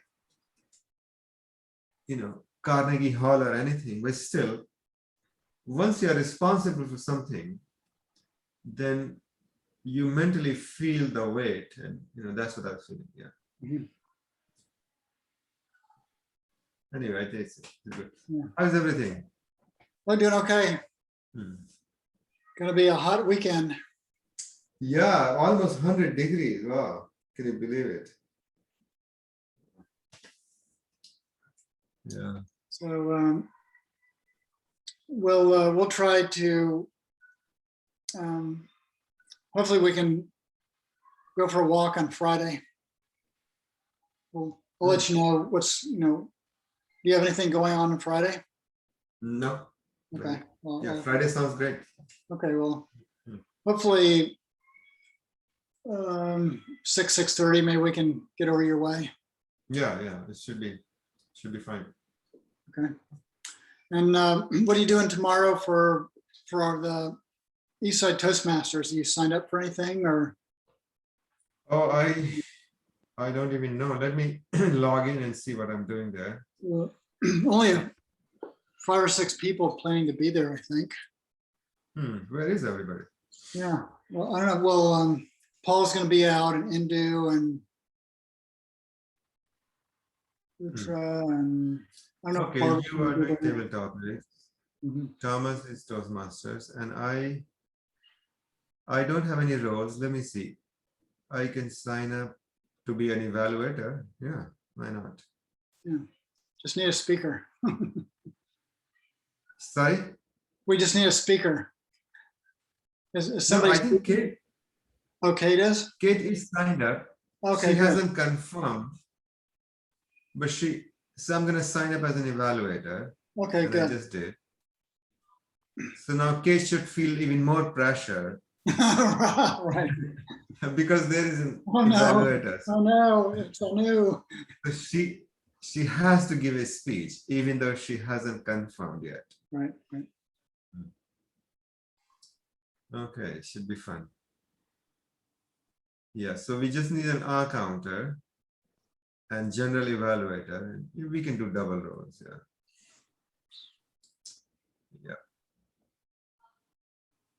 Well, I guess it was Barbara, she's a grammarian, so maybe she can do odd counter too. Yeah, and Michael, he doesn't have a role. He could probably do the general evaluator. Mhm. Yeah, the charter application, can you believe it's still not approved? I mean, Wow, huh.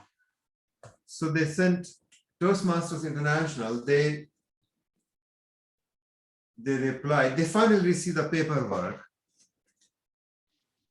I mean, it could have been submitted online, but the reason Zoom has to send it in paper form because Sandy, she sponsored a few people and she wanted to write check to Toastmasters International. So she had to send back. Anyway, they finally received it. Then the email saying, can you send us a spreadsheet of the members instead of PDF? So then Zoom sent a spreadsheet. So I'm hoping we have basically a week left. I'm hoping they process it in a week. Otherwise, I'm back ground zero. I will start giving speeches every week. Right. And hopefully in a couple of years, I'll be back. You haven't even started Pathways yet, so. Yeah, I think I gave one speech in class. Yeah, 1 or 2, yeah. Oh, okay. Yeah, we'll see. Yeah, I'm sure if they received it in the middle of June, they can't very well say, oh, it wasn't approved until July 2nd. I hope not. I hope not. I hope it will. Yeah, we'll see. It's like, you know, I mean, we didn't get 20 members, charter members until what? You know, like beginning of June, and now it's going to be photo finish basically. That keep things more interesting. Yeah. Yeah. Like it. Yeah. Don't worry about it. It'll be fine. Yeah, whatever. Yeah. We'll call you DTM anyway. So.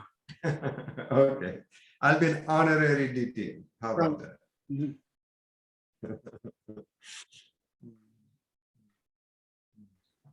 All right, Chief. We'll talk to you a little bit later. See you tomorrow. See you tomorrow then. Okay. Okay. Say hello to everybody. We'll do. Okay. Good night. Good night.